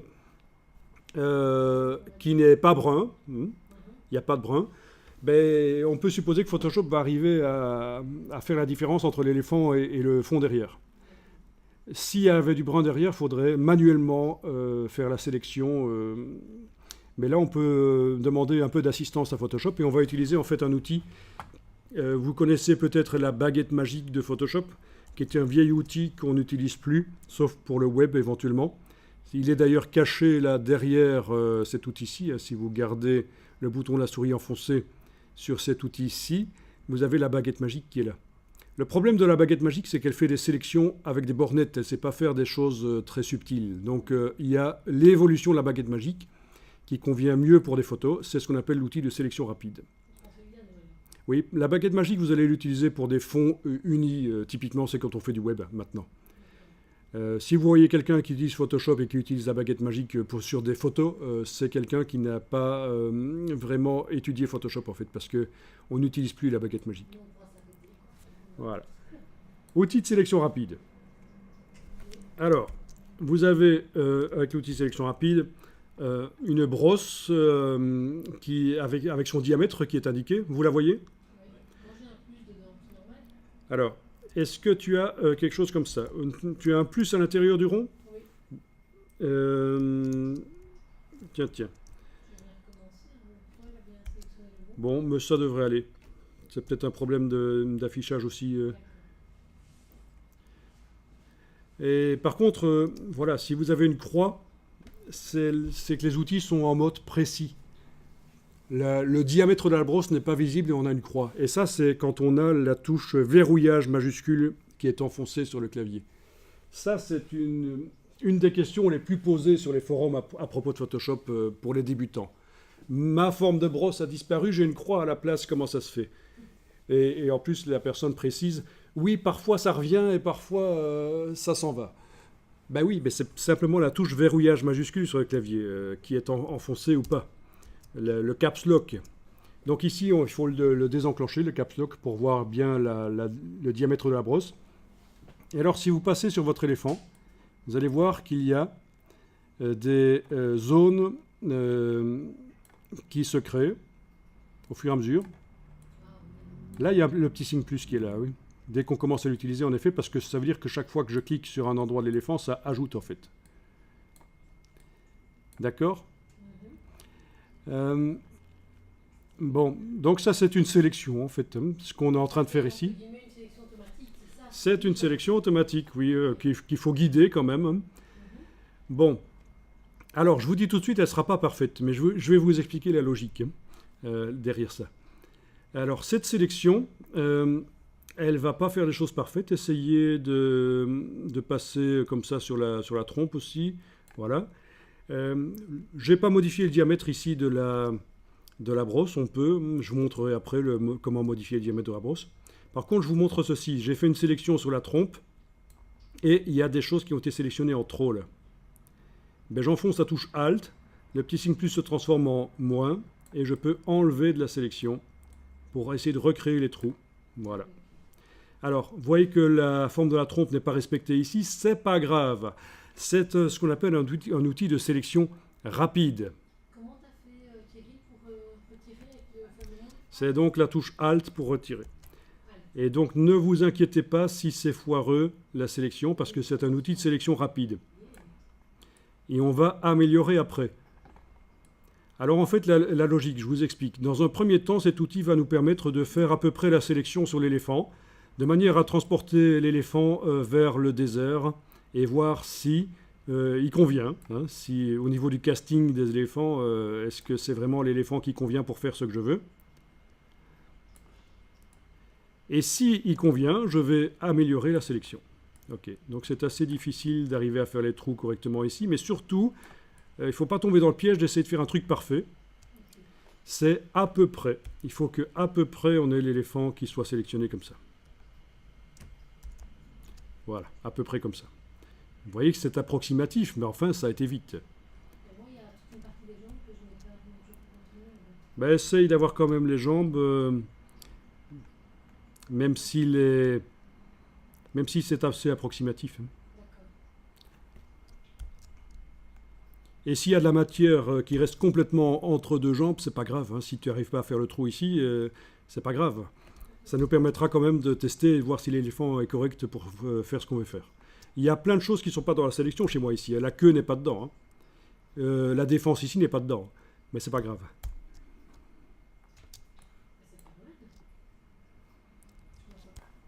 Alors, il y avait un outil dans Photoshop CS3, mais il a disparu. Un outil qui permettait de faire des sélections un peu mieux. Il est accessible maintenant, il doit s'acheter en fait, hein. Il s'achète et on l'ajoute à Photoshop, c'est pas Adobe qui le vend en fait. Mais donc si vous cherchez un outil où on utilisait une espèce de marqueur et qu'on faisait le tour de l'éléphant avec un marqueur, ça n'existe plus dans Photoshop depuis CS3. C'est pas très grave. Parce qu'en fait, ces logiciels qui vous disent que c'est très facile de faire du détourage, en réalité ça marche bien avec les photos qu'ils proposent, mais avec vos photos à vous, ça marche tout de suite moins bien. Voilà, les automatismes, il n'y a pas de miracle. Ok, vous avez ça. Alors cette sélection, vous avez péniblement quand même mise au point parce que vous êtes débutant et c'est pas facile. Vous allez, si vous fermez l'image et que vous la réouvrez, ben, la sélection n'y est plus en fait. Sauf si vous la sauvegardez. Bon, c'est ce qu'on va faire ici, on va mémoriser la sélection. Alors les sélections, elles se mémorisent dans une palette qu'on appelle la palette des couches. Faites apparaître la palette des couches en allant dans le menu Fenêtre, Couches.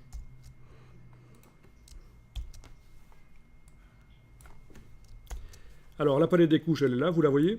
Peut-être que chez vous, elle est attachée un peu comme ça, ce genre-là, attachée à d'autres. Vous pouvez la détacher, ce sera plus simple. En prenant son onglet ici, cliquez, glissez. Voilà, on en fait une palette flottante.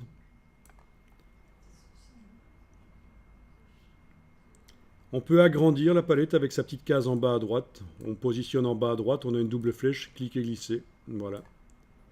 Vous avez la palette des couches. Bon, alors il y a plein de choses que je pourrais vous dire à propos de la palette des couches, qu'on peut notamment agrandir les vignettes pour mieux voir. En fait, ce sont les couches constitutives de l'image. Rouge, vert, bleu. On vous indique les quantités de lumière rouge, vert, bleu qui composent cette image. Bon, vu que l'éléphant est plutôt rougeâtre, hein, brun, ben, c'est la vignette rouge qui est la plus claire en fait. Hein. Cette image est composée de pas mal de lumière rouge et de pas trop de lumière bleue, sauf à l'endroit du ciel d'ailleurs. Ça va, vous voyez, la palette des couches. Bon, ben, la palette des couches contient les couches constitutives de l'image, donc rouge, vert, bleu, mais c'est aussi là qu'on mémorise les sélections. Ben, on va mémoriser notre sélection. Vous allez dans le menu Sélection et vous demandez Mémoriser la sélection. Vous n'êtes pas obligé de donner un nom. Ça, les noms, c'est utile quand on a beaucoup de sélections, mais ici, il n'y en aura qu'une seule. Donc, vous faites OK. Et vous voyez apparaître ce qu'on appelle une couche alpha. C'est une couche de sélection. C'est une couche alpha. C'est ça. Ça veut dire que si on sauvegarde le document maintenant, allez-y, fichier enregistré.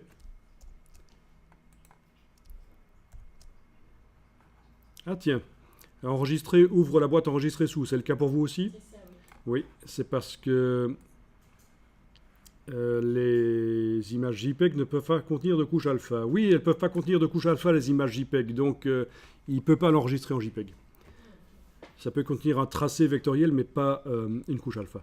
Donc, c'est pour ça qu'il vous propose d'office ce qu'on appelle le format natif de Photoshop. Donc, le format qui permet vraiment d'intégrer le plus. Tout ce que Photoshop peut faire peut être enregistré dans le format Photoshop. Donc enregistrer cette fois-ci au format Photoshop, ce n'est plus du JPEG, c'est du PSD. Gardez bien l'extension. Là, il ne faut pas la supprimer. Voilà. Et donc l'image JPEG sur le disque dur, on l'oublie pour l'instant. On va continuer à travailler sur la version PSD. Ensuite, je vais fermer l'image. Fichier fermé.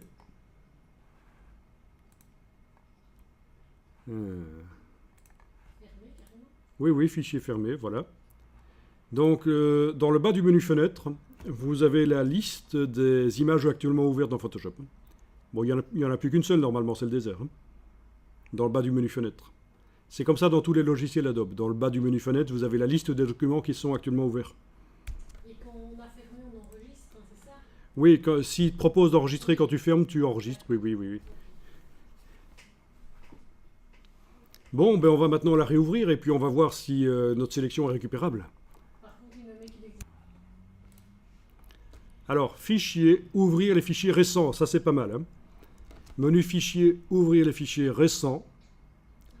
Et là, vous avez la version PSD de l'éléphant, c'est ce qui m'intéresse. Et voilà. Alors, La sélection en pointillé là, n'est plus là, mais on peut la récupérer parce que la couche alpha, elle est là. Donc la couche alpha, ça mémorise des sélections avec des pixels noirs et blancs. Ce qui est noir, c'est ce qui ne sélectionne pas. Ce qui est blanc, c'est ce qui sélectionne. Il peut y avoir du gris aussi, pour sélectionner à moitié. Donc vous voyez votre couche alpha dans la palette des couches. Alors vous enfoncez la touche commande sur le clavier. Et vous allez sur la vignette ici. Et vous avez une icône de main avec un pointillé qui apparaît. Vous cliquez et vous avez récupéré la sélection. Bon, c'est la même chose que si on avait fait menu sélection, récupérer la sélection. Sauf que vous allez voir pour la suite que c'est beaucoup plus intéressant d'utiliser les raccourcis clavier parce qu'on peut combiner, faire ce qu'on appelle des opérations booléennes, des combinaisons de couches alpha pour creuser, ajouter, ne retenir que l'intersection. Et ça, ce sera beaucoup plus facile avec les raccourcis clavier. Bon, ben ça, c'est déjà super important de ne pas devoir recommencer le boulot, parce qu'en fait, on l'a mémorisé dans le fichier.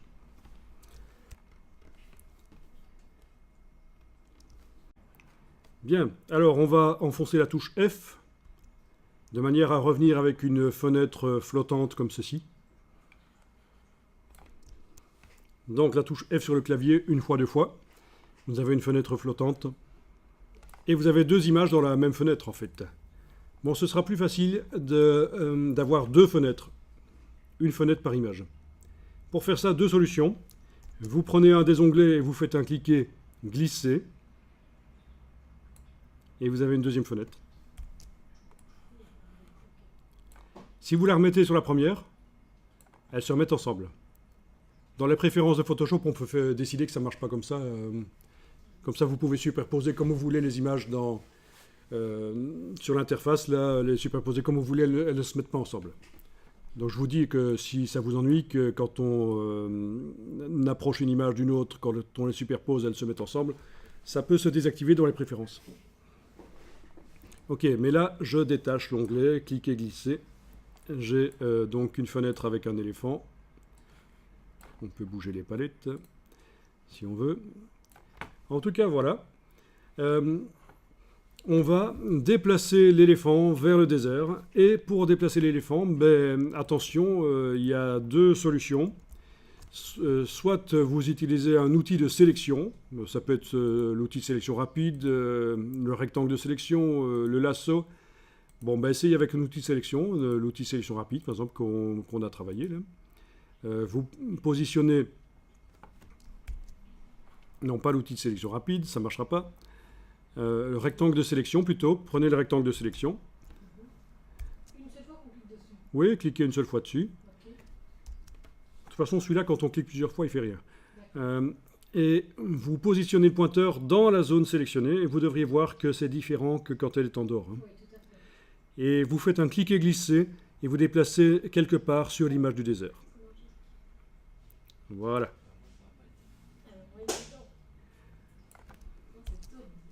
Et donc, en fait, là, ça déplace seulement la sélection, ce qui peut être très intéressant, en fait.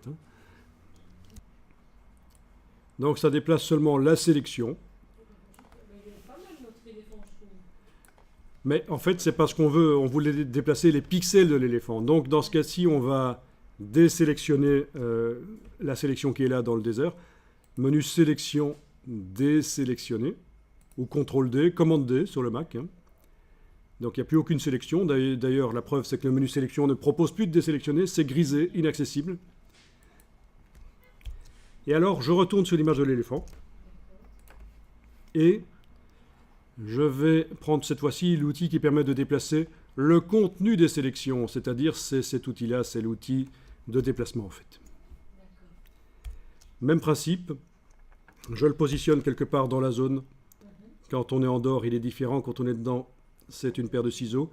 Je fais un cliquer, glisser. Ah oui, j'ai un outil. Et voilà.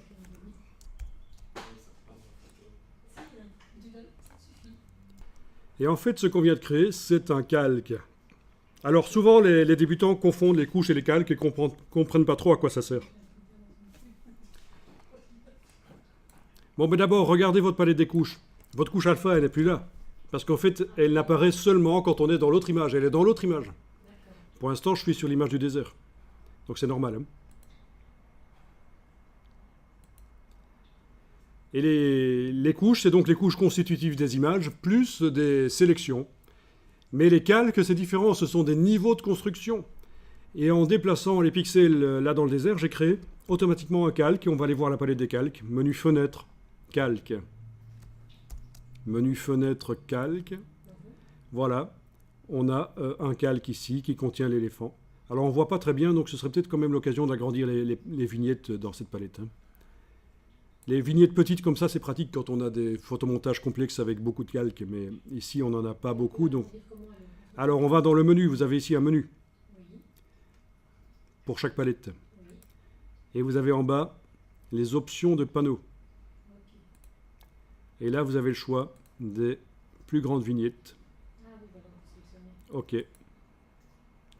Et là vous avez les grandes vignettes et on voit un peu mieux. Donc vous avez un éléphant qui est entouré de transparence sur son calque. La transparence dans Photoshop, elle est symbolisée par le damier. Parce que ça ne peut pas être du blanc, puisque le blanc est une couleur dans Photoshop. Donc c'est bien un éléphant entouré de transparence qui apparaît au-dessus d'un calque qui contient des pixels. Là, c'est magique. Eh oui, c'est magique.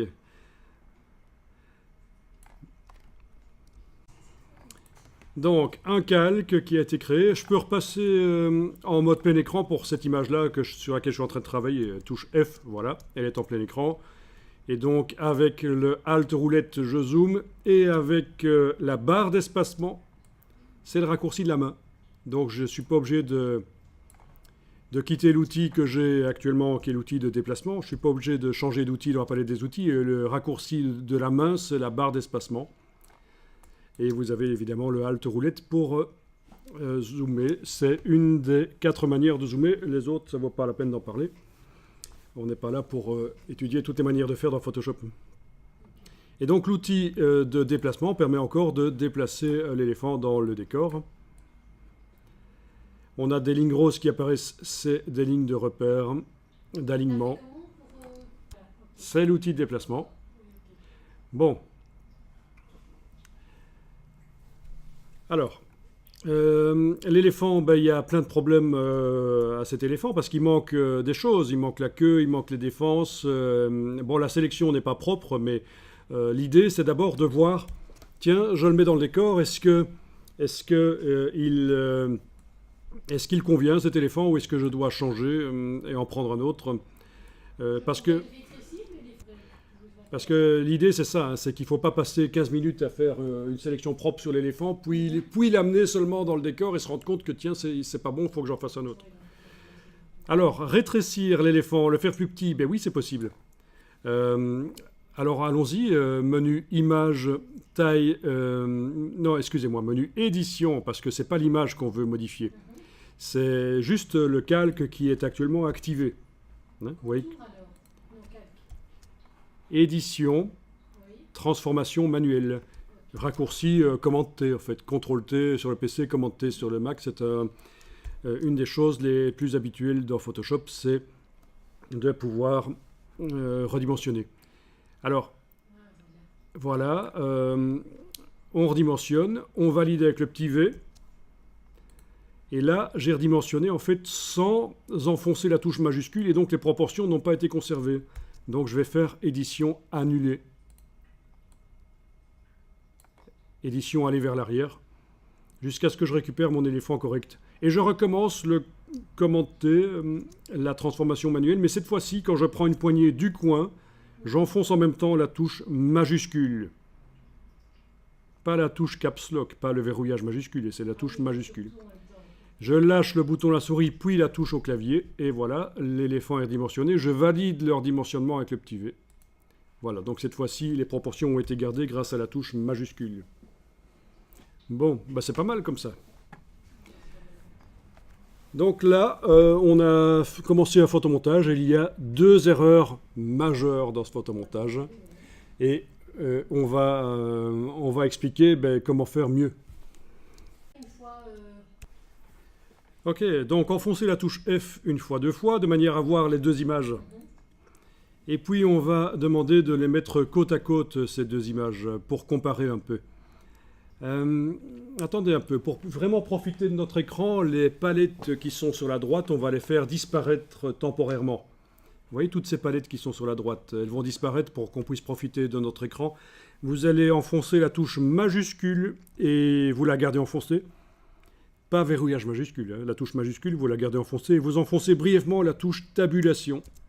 Et ça fait disparaître les autres palettes, pas la palette des outils, mais les autres palettes disparaissent.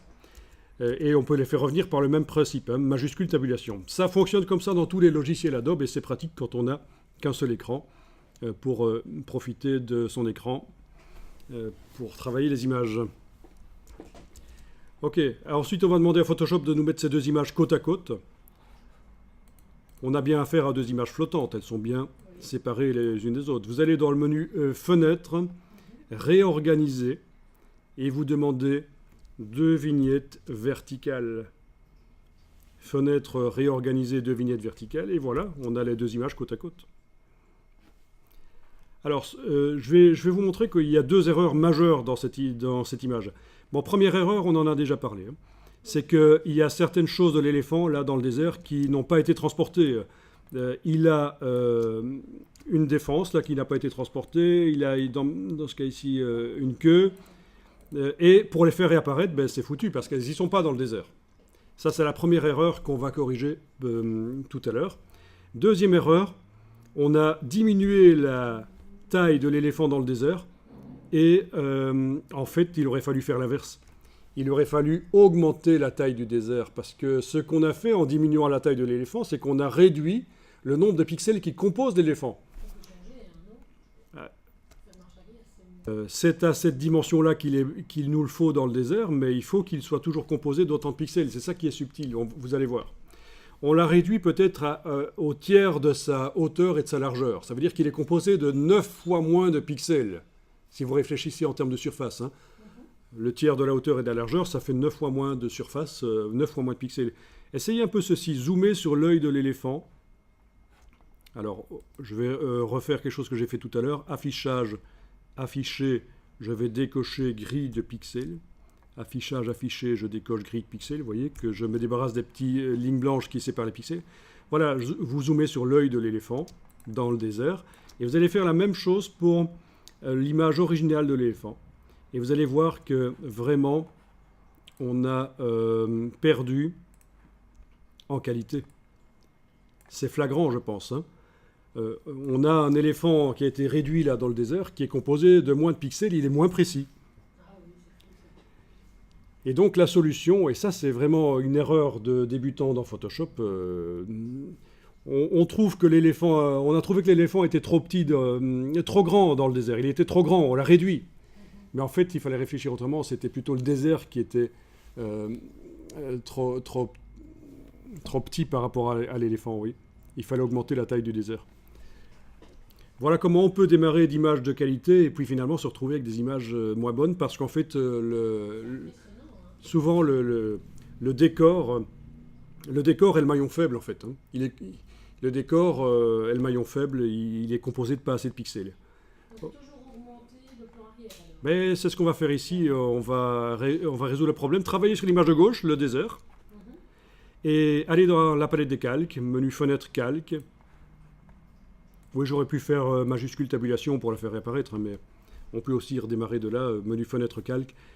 Le calque, là, on va le jeter à la corbeille, vous positionnez le pointeur sur la vignette, vous faites un cliquer glisser pour le mettre dans la petite corbeille du bas de la palette des calques. Voilà. On a supprimé le calque qui contient l'éléphant. D'accord. Et alors, je vais maintenant, sur l'image du désert, multiplier les pixels de l'image du désert. Vous allez dans le menu Image, taille de l'image. Donc, je suis toujours sur l'image de gauche, l'image du désert. Menu Image, taille de l'image. Vous avez ici le moteur de multiplication des pixels qui est enclenché. C'est parfait, c'est ce qu'il faut. Et on va ici se mettre en pourcent. Et on va dire, tiens, je vais mettre 16 fois plus de pixels dans cette image. Bon, évidemment, il faut des ordinateurs qui arrivent à suivre, hein, parce que là, c'est quand même du costaud. On passe vers une image de 18 000 pixels sur 10 000 pixels. Ça fait du 180 mégas, du 180 mégapixels. Et la résolution, vous mettez pas. La résolution n'a aucune importance. Ah, on s'en fout. Hein, on s'en fout, la résolution. Ce qui compte, ça, on va s'en occuper quand on va faire la sortie print. Ce qui compte, c'est qu'il y ait beaucoup de pixels dans mon image et que les éléments soient restés nets. Ok, donc ça fait une image qui va faire 546 mégas, comme vous voyez, au lieu de 34. Hein. Ça va, les ordinateurs sont capables de supporter ça à notre époque sans problème. Hein. Ok. Donc Photoshop multiplie les pixels. Alors il y a plusieurs méthodes de multiplication des pixels. Il y en a une qui convient bien, notamment quand on a des objets genre voiture ou des objets ménagers. Mais je ne l'ai pas enclenché ici. Donc voilà, j'ai un désert qui... Photoshop n'a pas inventé du détail en fait, hein, mais il a multiplié le nombre de pixels. Ce qui fait que maintenant, quand je déplace mon éléphant, qui est là à droite, je réenclenche le travail sur l'image de droite. J'ai toujours ma sélection. Oui.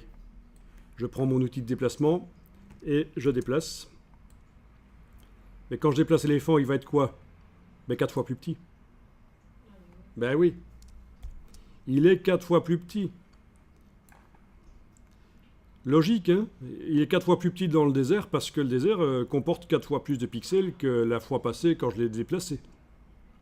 C'est vrai que c'est plus intelligent dans ce sens-là. Et quand je zoome sur l'œil de l'éléphant, il est toujours net parce qu'il n'a pas été réduit. Voilà. Quand je compare l'éléphant original à droite et le nouveau à gauche, il n'y a pas de problème. Ah, la couleur a un peu changé parce que oui, le profil de l'image de gauche n'est sans doute pas du sRGB. Bon, il suffit que j'applique du sRGB sur l'image de gauche et je vais retrouver les couleurs de l'image de droite. Hein. Édition, attribuer un profil, vous vous souvenez? On avait dit, tiens, les images qui viennent du web, elles sont forcément en sRGB. La plupart du temps. Voilà, ok. Profil sRGB. Édition, attribue un profil, et voilà. Donc le problème de différence de couleur est réglé.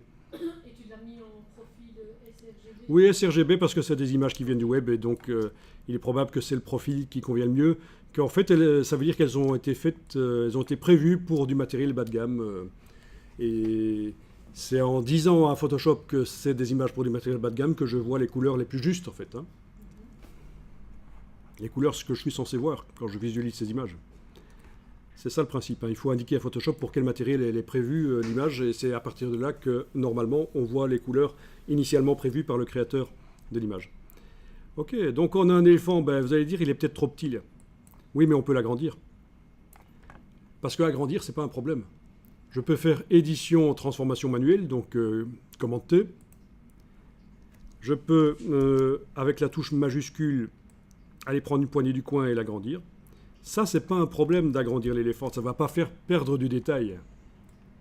C'est le rétrécir qui fait perdre du détail. À un moment donné, moi, quand je l'agrandis, elle marche. T'as une ligne grosse qui t'empêche d'aller plus haut? Ouais. Ok, essaye un peu d'aller dans le menu affichage, afficher, et tu vas décocher les repères commentés. Affichage affiché, tu décoches repères commentés, les lignes roses, les repères commentés qui seront censés nous aider à aligner des objets les uns par rapport aux autres, comme dans InDesign, elles disparaissent, et donc là tu es plus libre, normalement. Ouais. Voilà. Merci.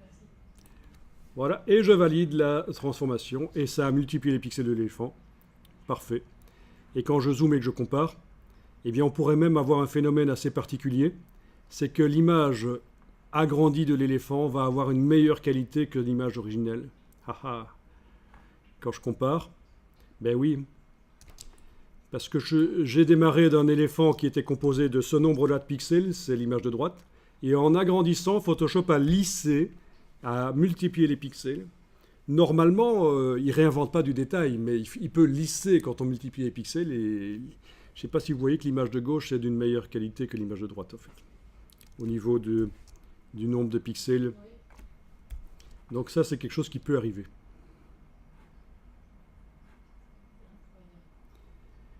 Donc ça, ce qu'on vient de voir ici, c'est super important. Ne pas penser que ce que j'amène dans un décor est trop grand et le réduire. Non, en fait, c'est le décor qui est trop petit. Il faut multiplier le décor, les pixels du décor.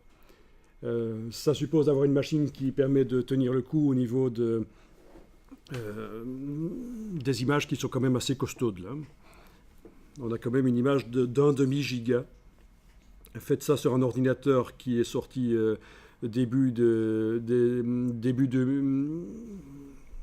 années 2000, ça va pas tenir le coup du tout, hein. Ça va vous prendre, ça va bouffer 10 minutes avant que ça fasse le calcul et ça va même cracher. On travaille avec les machines qu'on a maintenant en 2017, quoi. Ok, mais on a quand même encore un autre problème, hein. C'est le fait que tous les pixels ne sont pas déplacés. Vous voyez? Bon. Ah oui, ça, la luminosité qui ne correspond pas, ça va se corriger aussi après. C'est super important. On va voir la technique qui consiste à aller modifier spécifiquement le contraste et la luminosité et la couleur sur l'éléphant, faire la même chose sur le décor, puis faire la même chose sur tout, en fait. Pour unifier, pour les cuire dans le même univers, quelque part. Donc c'est ça l'astuce, hein. Quand vous voulez intégrer un élément dans un décor, il faut travailler sur l'élément au niveau de la couleur, du contraste et de la luminosité, puis travailler sur le décor, et puis travailler sur les deux en même temps. Mais ça, on va faire sans problème, hein. Bon, bah écoutez, travaillez maintenant sur l'éléphant de droite, hein, parce qu'on va régler le problème, le fait que la défense et la queue ne sont pas transférées. Voilà.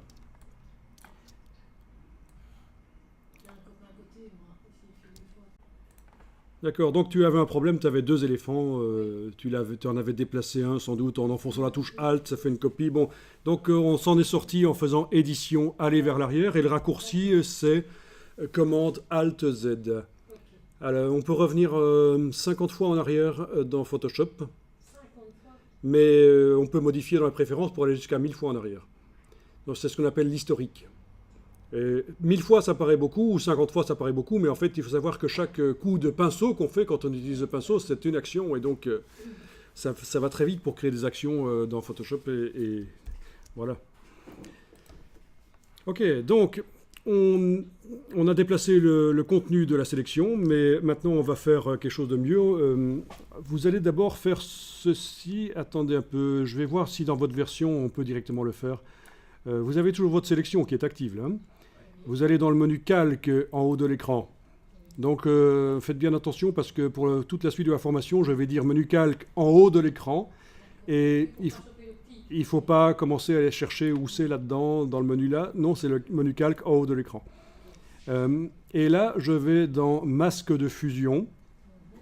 Est-ce que vous avez les options accessibles, notamment une option qui s'appelle faire apparaître la sélection? Ok. Anciennement dans Photoshop, pour que ça apparaisse, il fallait d'abord double-cliquer sur le calque d'arrière-plan pour le convertir en calque 0. Mais dans les dernières versions, et celles que vous avez, c'est plus nécessaire. Donc on peut directement... Oui, parce qu'un calque d'arrière-plan est verrouillé, en fait. On ne peut pas mettre de la transparence sur lui normalement. Mais là, ça va marcher. Menu calque, masque de fusion, faire apparaître la sélection. Et donc, on a quelque chose qui s'est ajouté sur le calque. Sur ce niveau de construction dans Photoshop, on a la sélection qui a été transformée en masque de fusion. Donc c'est une espèce de mémorisation de sélection, comme une couche alpha, sauf que ça ne se met pas dans la palette des couches, ça se met sur le calque.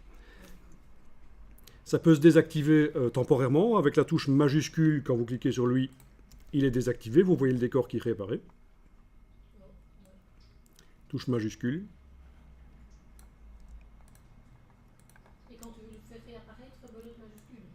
Oui. Touche majuscule, oui, oui. C'est la touche, pas verrouillage majuscule, c'est la touche majuscule et cliquer sur le masque sur la vignette. Désactivation temporaire du masque pour voir, tiens, mais quels sont les pixels qui sont masqués?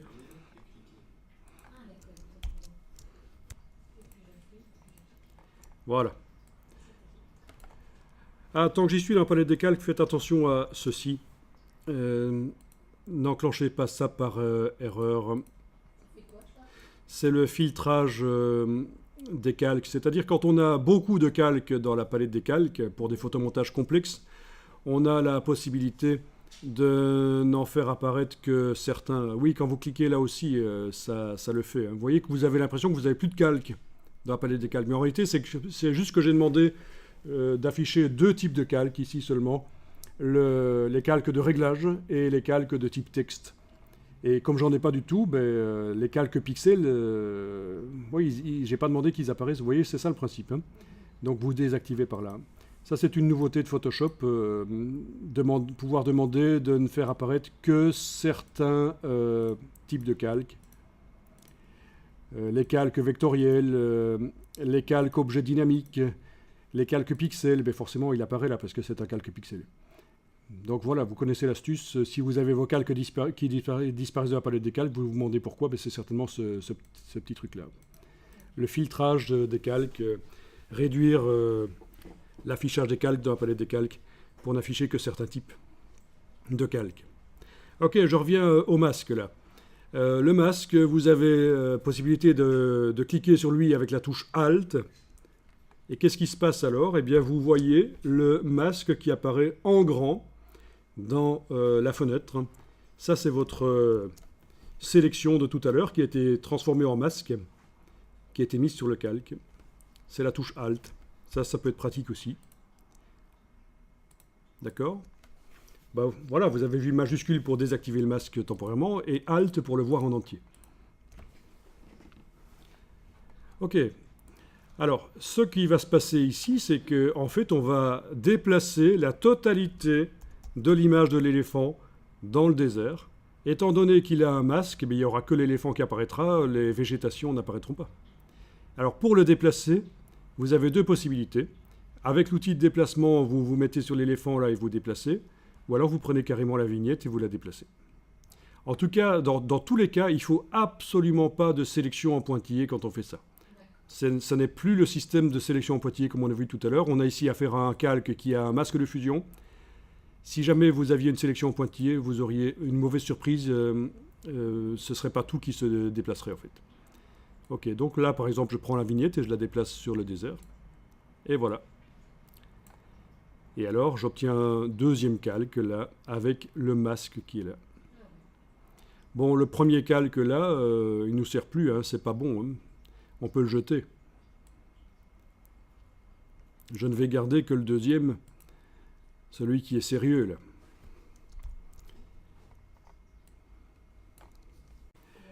Ok, je travaille sur l'image de gauche, donc le désert. Je travaille spécifiquement sur le calque là. Et on va faire une transformation manuelle pour faire un éléphant plus grand. Donc, commande T. Voilà. CMD, touche T. Je prends une poignée du coin avec la touche majuscule. Je lâche le bouton de la souris, puis la touche majuscule. Alors, vous pourriez peut-être avoir l'impression que la qualité n'est pas bonne quand vous faites ça. Mais en fait, quand vous allez valider, vous allez voir que la qualité va s'améliorer quand vous allez valider avec le petit V. Voilà, la qualité s'améliore. Oui, parce que pendant qu'on transforme, c'est un projet, une prévisualisation basse définition. Voilà, vous pouvez encore agrandir si vous voulez. La petite astuce, si vous voulez. Quand vous prenez le point du coin avec la touche majuscule, vous avez vu que ça permet de garder les proportions. Si en même temps vous enfoncez la touche Alt, ça garde le centre, là où il est. Vous voyez? Ça peut être intéressant. Je lâche le bouton à la souris, puis les touches au clavier. Oui, c'est la touche Alt. Et sinon, le centre reste à la place du centre. Non, ça n'a pas à voir avec le centre de l'ancienne image, ça a à voir avec le centre de l'objet, qui est là, montré par la petite cible. Ouais. Quand on redimensionne en transformation manuelle avec majuscule et Alt en plus, ça redimensionne par le centre et parfois ça peut être intéressant. Parce que tu vois, tout à l'heure, ça grandissait, mais il restait en... On valide par le petit V, il ne faut pas oublier, parce que si vous restez là, vous ne savez rien faire d'autre. Tous les menus sont grisés, en fait, hein, parce que vous êtes en transformation manuelle. Photoshop attend que vous vous disiez, oui, je quitte la transformation manuelle, ou alors je la valide. Bon, à la place de ceci, vous avez aussi la touche Escape et la touche Entrée sur le clavier, qui peuvent servir. C'est pas toujours les petites icônes ici, mais quand on débute, ça peut être bien les icônes. Voilà.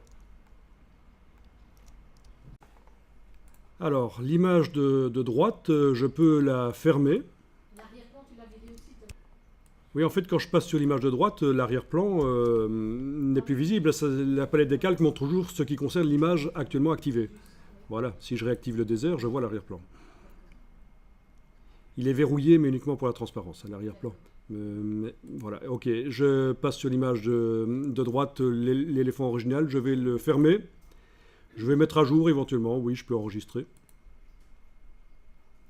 Ok, vous avez une boîte qui s'appelle maximiser la compatibilité.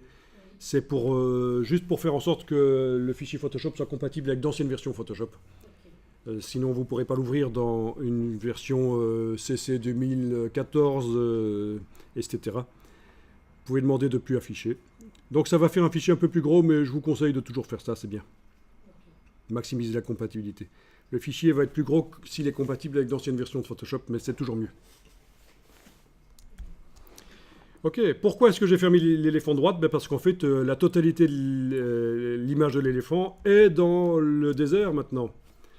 Hein, d'accord? Et je vais continuer le boulot là-dessus, en fait.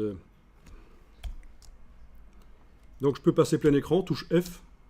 Je vous rappelle, barre d'espacement pour bouger dans la fenêtre. Voilà. Et on va améliorer le contour de l'éléphant. Et barre d'espacement, c'était quoi? Donc la barre d'espacement, c'est le raccourci de la main Ah oui. pour bouger. Voilà.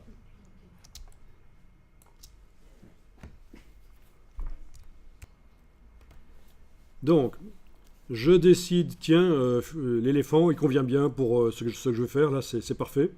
Je ne dois pas le rechercher un autre sur Google. Et donc, je dois améliorer le contour. La sélection faite par l'outil sélection rapide tout à l'heure, elle est foireuse, mais c'était, comme son nom l'indique, une sélection rapide. Maintenant, il faut que je fasse une vraie sélection, il faut que j'améliore. Il faut que je fasse disparaître des végétations ici, il faut que je fasse réapparaître la défense, la queue. Ok, alors voilà la technique. Vous allez désactiver le masque de fusion avec la touche majuscule. Et au fait, on ferait bien d'enregistrer le fichier parce que si ça plante, on va tout perdre en fait. Quoique dans les dernières versions de Photoshop, il y a quand même une possibilité de récupérer en fait. Il y a une sauvegarde automatique. Dans la dernière, je ne crois pas que dans la version 2015, je ne suis pas sûr. Il y a quand même possibilité de récupérer. Voilà. Et ça, c'est une nouveauté dans Photoshop qui n'a été possible que parce que les ordinateurs évoluent, les espaces disques évoluent énormément, la puissance des ordinateurs évolue. Donc, ils ont finalement mis l'enregistrement des données automatique toutes les 10 minutes. Mais bon, ceci dit, et ça c'est dans gestion des fichiers dans mes préférences, c'est d'office enclenché. Mais ceci dit, je ferai quand même bien d'enregistrer le fichier, on n'est jamais trop prudent. Fichier enregistré au format Photoshop, forcément, je ne peux plus l'enregistrer au format JPEG, puisqu'il y a un calque maintenant, il n'y a que Photoshop qui peut... Il n'y a que le format Photoshop qui peut inclure des calques. Donc voilà. C'est enregistré. Sécurité. Vous avez désactivé le masque de fusion, vous voyez tout le décor de l'éléphant qui apparaît. Vous allez maintenant dans la palette des couches. Menu Fenêtre, Couches. Dans la palette des couches, si ça vous botte, vous pouvez aussi, dans le menu de la palette des couches, aller dans Options de panneau pour avoir des couches plus grandes. Voilà. Et alors, ce qui m'intéresse... Ok, on va revenir un peu dans la palette des calques, parce que j'ai oublié, avant de désactiver le masque, j'ai oublié qu'il fallait que je clique sur lui. J'ai oublié qu'il fallait que je clique sur lui pour qu'il soit encadré. Donc allez-y, cliquez simplement sur le masque dans la palette des calques. Il est encadré parce que quand un calque possède un masque de fusion, il faut décider si on travaille sur la partie couleur ou sur le masque. Et c'est le petit cadre qui indique ça. Donc je travaille sur le masque. J'ai cliqué sur lui, il est encadré. Je fais majuscule clic parce que je voulais le désactiver, c'est ce que... Voilà. Et là maintenant, je dois cliquer sur la petite case en face de la vignette du masque dans la palette des couches. Donc 3 opérations. On peut recommencer, s'il te plaît. Oui, oui, 3 opérations, je recommence. Là, Première opération, sur la vignette du calque, il faut que je décide, tiens, est-ce que je travaille sur la partie couleur ou sur le masque? Ben, en fait, je travaille sur le masque. ok. Je clique. Ensuite, il faut désactiver le masque pour qu'il n'agisse plus et que le décor réapparaisse. Et ça, c'est la touche majuscule et c'est cliquer sur le masque. Et dernière opération, dans la palette des couches, je clique sur la petite case vide en face de la vignette du masque. Oui, parce qu'en fait, la vignette le masque de fusion apparaît sous forme d'une vignette dans la palette des couches. Voilà, comme ça. Ah oui, c'est une petite gymnastique. Hein. Mais enfin, une fois que vous avez le système, c'est bien. Donc, ce qui se passe, c'est que les pixels noirs du masque apparaissent en rouge transparent. Et ça va me permettre de retravailler la sélection, enfin le masque en fait, hein, avec le pinceau. En dessinant en noir et en blanc dans le masque, même s'il n'est pas affiché, même s'il y a la croix rouge, on va pouvoir travailler sur lui. En dessinant au pinceau en noir et en blanc sur le masque, on va pouvoir l'améliorer. Mais avant de faire ça, il faut que je vous montre que vous avez la possibilité de changer la couleur. Ici, Photoshop d'office vous dit, tiens, quand on affiche une couche alpha ou un masque, en plus des couches RVB, ben les noirs s'affichent en rouge. Mais pour certaines images, ça ne va pas convenir. Hein. Si vous avez une image pleine d'objets rouges, vous n'allez pas voir la différence entre le masque rouge et les objets rouges. C'est pour ça qu'il est prévu de pouvoir double-cliquer à cet endroit-ci, dans la palette des couches. Allez-y. Et de choisir la couleur avec laquelle vous affichez le noir du masque. On clique sur le mot sur l'échantillon. Et là, vous pouvez choisir la couleur. Vous avez les couleurs de l'arc-en-ciel ici. C'est une roue chromatique qui va de 0 degré. Vous voyez, c'est indiqué ici, 0. Ça va de 0 degré à 0, en passant par 359 finalement. Donc à 360 degrés, c'est une roue chromatique.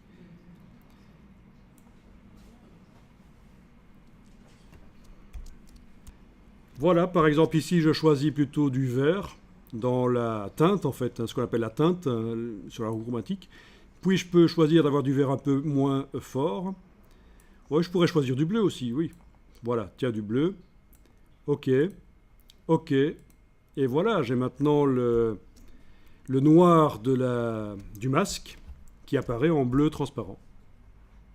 Vous voyez l'astuce ? Ouais. Bon, en redouble-cliquant, vous voyez que vous avez aussi la possibilité de choisir la transparence. Voilà. Et du coup, il faut modifier la couleur d'écriture pour que ça corresponde avec l'autre. Donc ceci, ce qu'on vient de faire, c'est juste la manière dont le noir s'affiche, mais c'est toujours du noir. Ah, oui, Et donc pour travailler le masque, je dois travailler avec un pinceau avec du noir et du blanc pour améliorer. Ok, maintenant que vous avez fait ça, on va réellement travailler au pinceau. Vous allez activer le pinceau dans la palette des outils. Le bon pinceau, parce qu'il y a plein de pinceaux ici. Hein. Vous avez le pinceau à turlute, ici. Le pinceau à super turlute. C'est pas du tout ceux-là qu'on va travailler. Ils sont super intéressants, ceux-là. Je dis ça à turlute, mais ne gardez pas ça, c'est juste moi qui déconne ici. Hein. Non, je vais prendre le pinceau normal, voilà. Le pinceau tout à fait normal. Alors, d'abord avec le pinceau, il va falloir choisir son diamètre.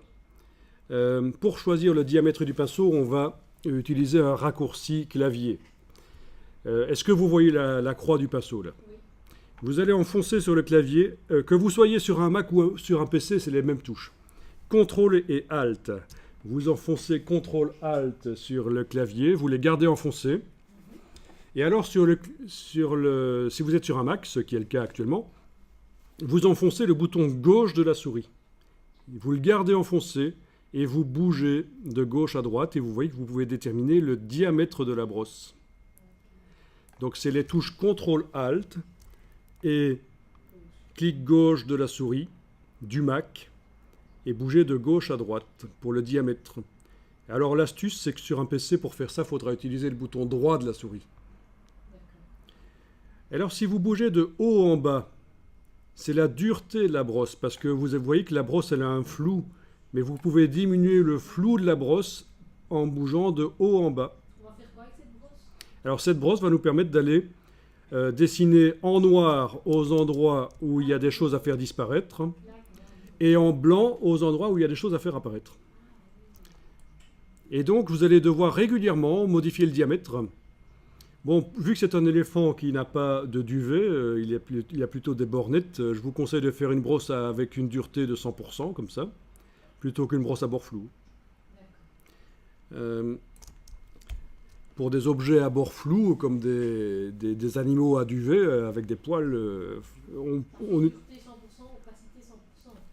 l'opacité, elle est de façon à 100%, c'est indiqué ici dans les options du pinceau, 100%, c'est bien.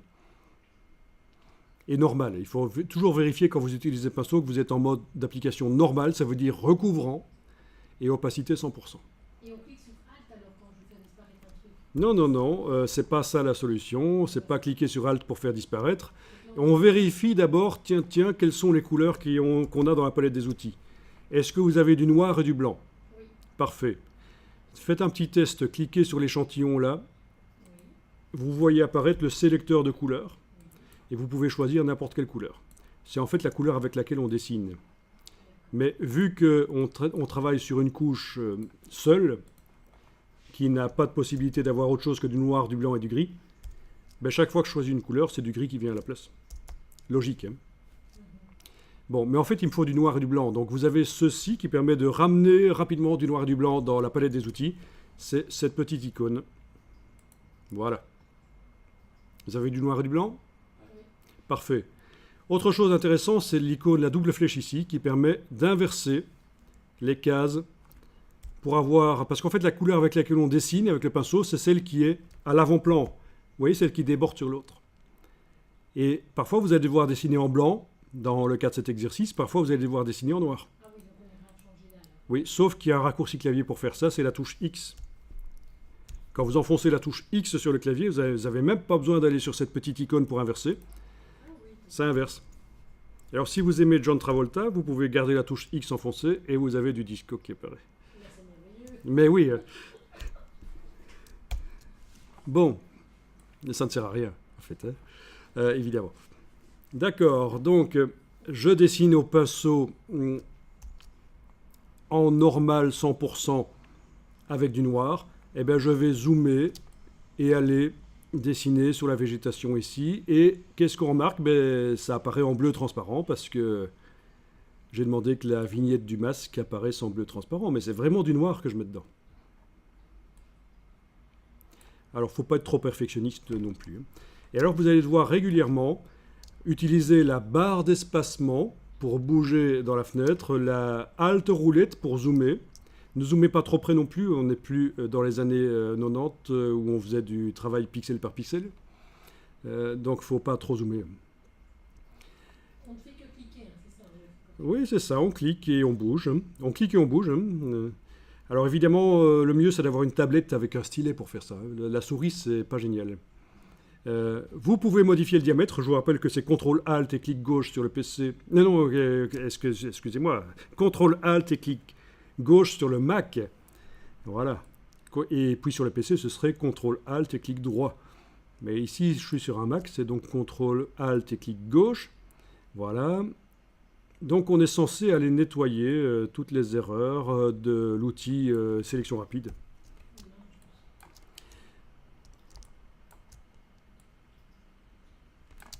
Alors ça demande de l'habitude, hein.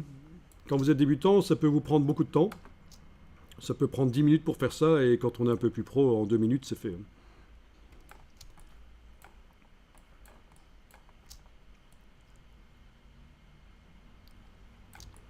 Bon, c'est ça le principe, vous voyez, hein, c'est pas difficile. Hein. Et c'est...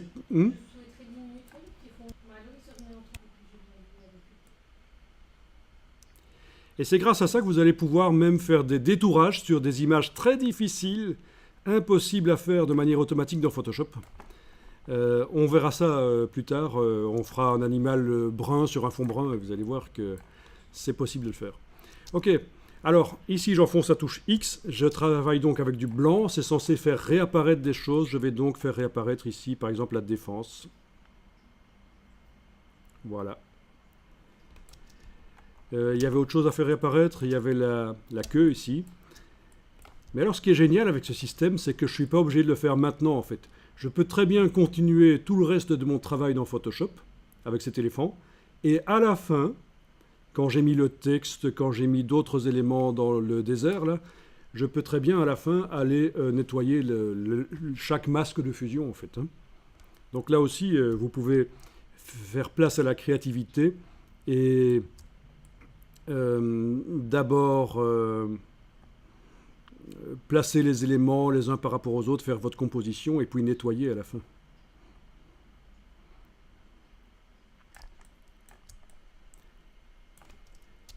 Alors pour les poils ici de la queue, c'est plus difficile. Il faut peut-être un peu improviser. Prendre un petit pinceau tout petit et commencer à les dessiner éventuellement quelque chose qui ressemble à des poils.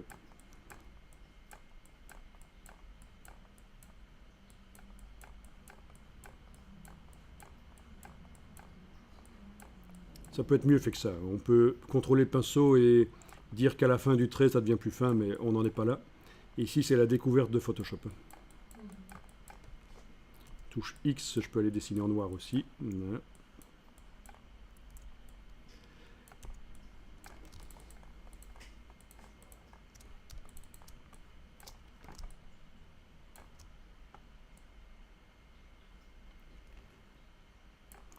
Alors, si vous avez beaucoup d'objets à détourer, il faut savoir qu'il existe des services en ligne qui vous font ça pour pas trop cher, en fait. C'est fou ça.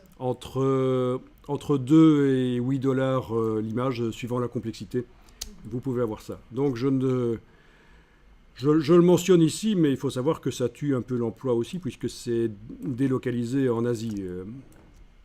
Ça se fait à distance et ça se fait en Chine et dans d'autres pays asiatiques. Sinon, ça coûterait beaucoup plus cher, évidemment, de faire du détourage de photos. Dans les banques d'images, vous avez certaines banques d'images qui vous proposent d'office des images détourées aussi. Hein.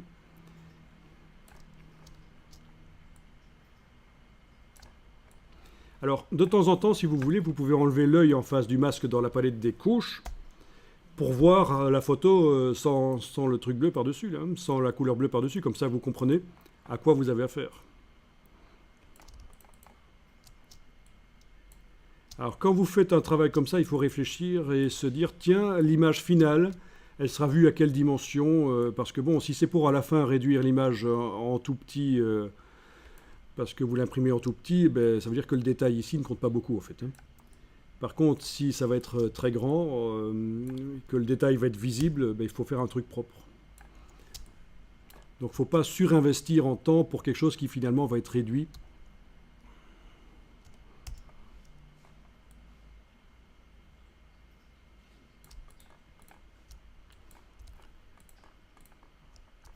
Ok, bon, mais ça on peut dire que c'est pas mal. De toute façon, c'est corrigeable après.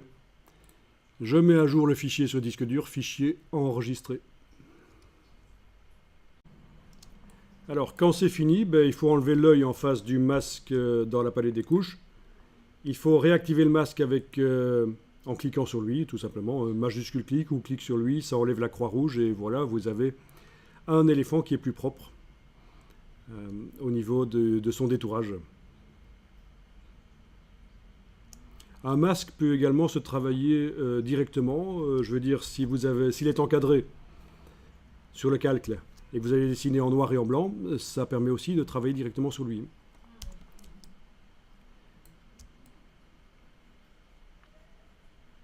Bon ben voilà, c'est pas mal la queue comme ça, malgré que j'ai fait ça au pinceau.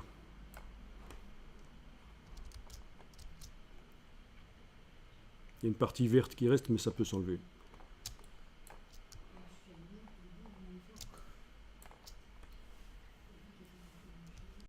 Alors, je vous ai parlé des services en ligne qui permettent de faire du détourage moyennant paiement.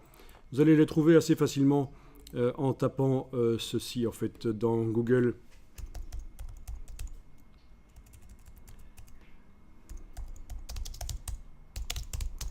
En tapant Clipping Path Service. Ça veut dire service de tracé de détourage. Hein. Path, c'est tracé, service, hein, et clipping, c'est détourage.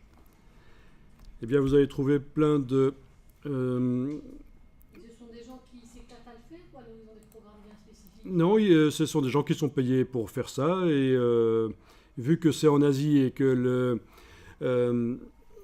les salaires sont moins élevés, ben, ils sont pas trop mal payés, mais pour nous, ça coûte pas cher. C'est le principe, c'est la délocalisation du service, quoi. Et bon, il y a différents prix et différentes sociétés qui proposent ça.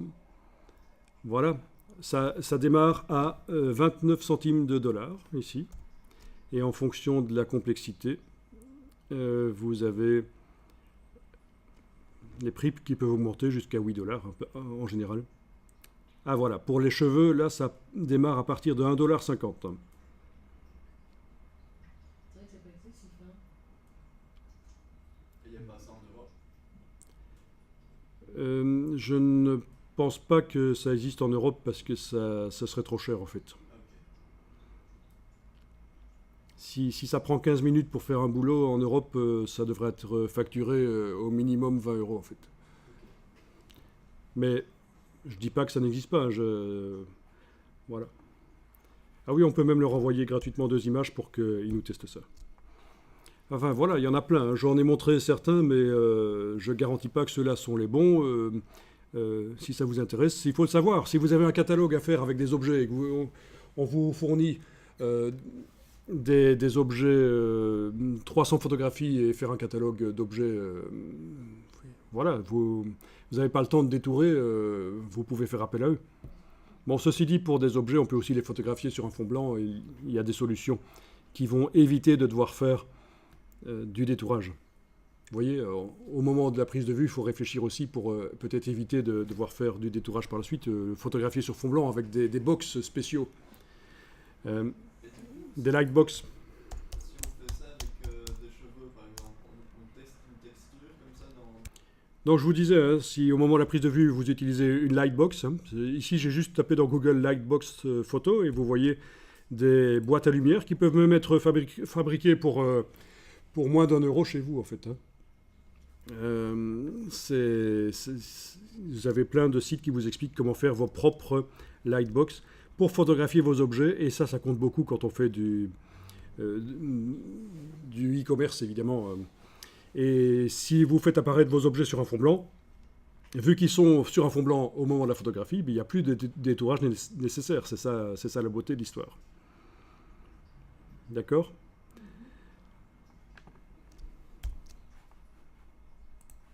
Mais évidemment, on ne parle pas ici de trucage photo, hein, donc on parle juste de vendre des objets.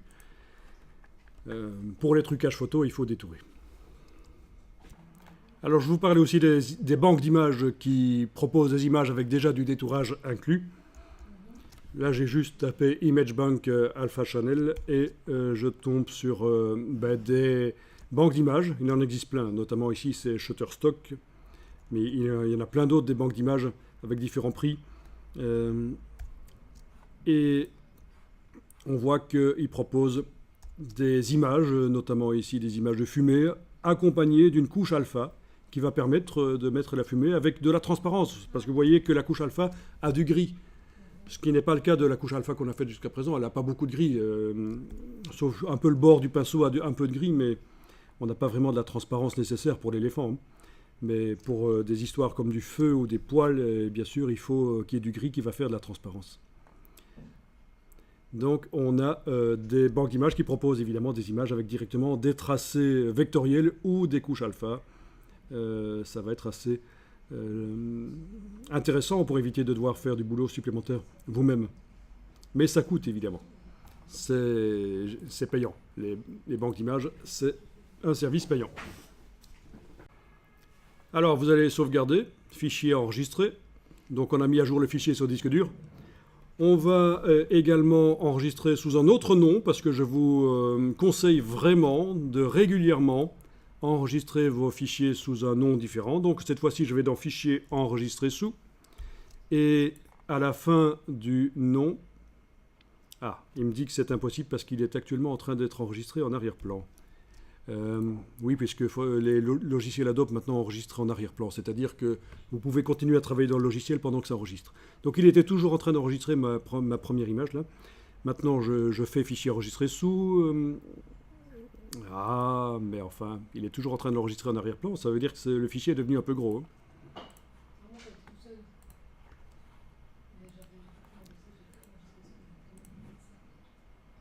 Bon. Donc tu poses la question, est-ce qu'on peut l'enregistrer sur une clé USB? Il y a deux réponses, non et oui. C'est-à-dire enregistrer directement au départ de Photoshop sur une clé USB.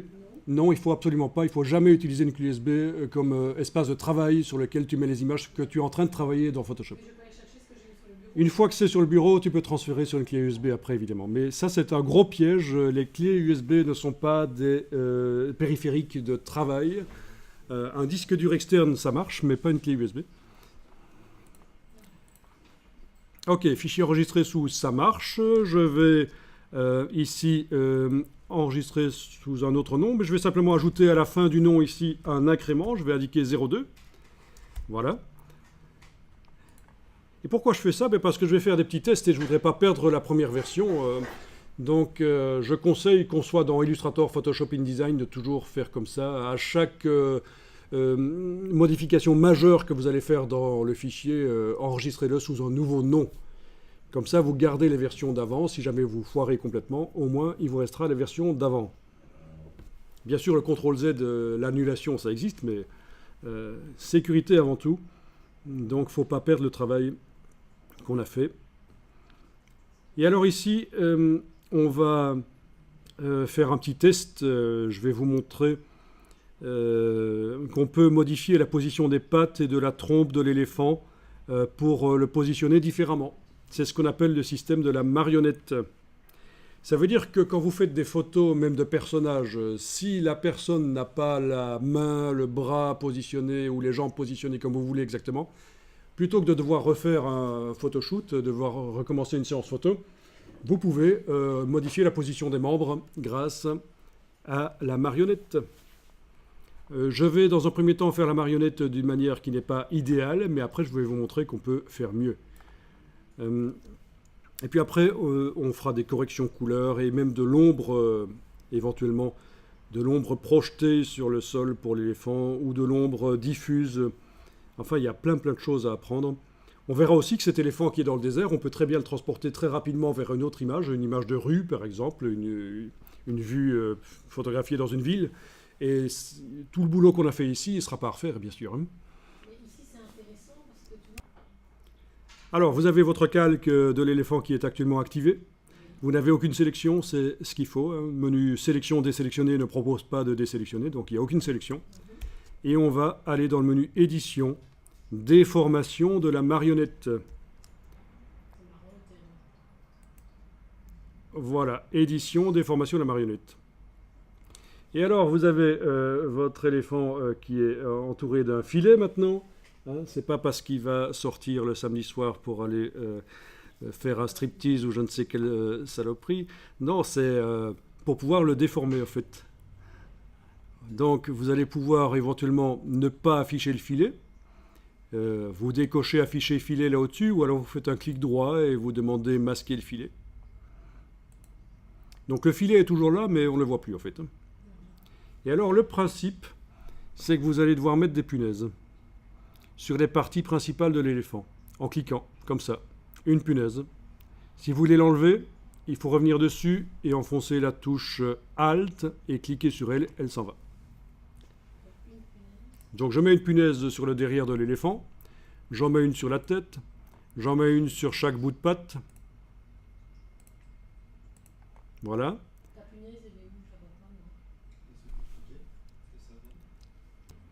Donc je vous ai montré comment en mettre une en cliquant et comment l'enlever avec la touche Alt en cliquant sur elle. Voilà. Et ce qu'on fait là, ça sert à quoi? Ben, ça sert à bouger. Après, une fois que c'est fait, sans enfoncer aucune touche, je peux prendre la punaise et bouger. Ouais, évidemment, il y a des limites. Hein. Voilà. Par exemple, on peut aller bouger les membres de l'éléphant. C'est ce que je vous disais, on repositionne en fait les choses pour corriger un peu. Alors attention, quelque chose que je ne vous ai pas montré qui est utile. Je vous ai dit avec la touche Alt, quand vous allez cliquer sur la punaise, ça l'enlève. Mais quand vous êtes à côté de la punaise avec la touche Alt, vous pouvez tourner. Voilà. Alors ça existe aussi en vidéo dans After Effects. Et c'est même encore un peu mieux dans After Effects. Mais bon. Voilà.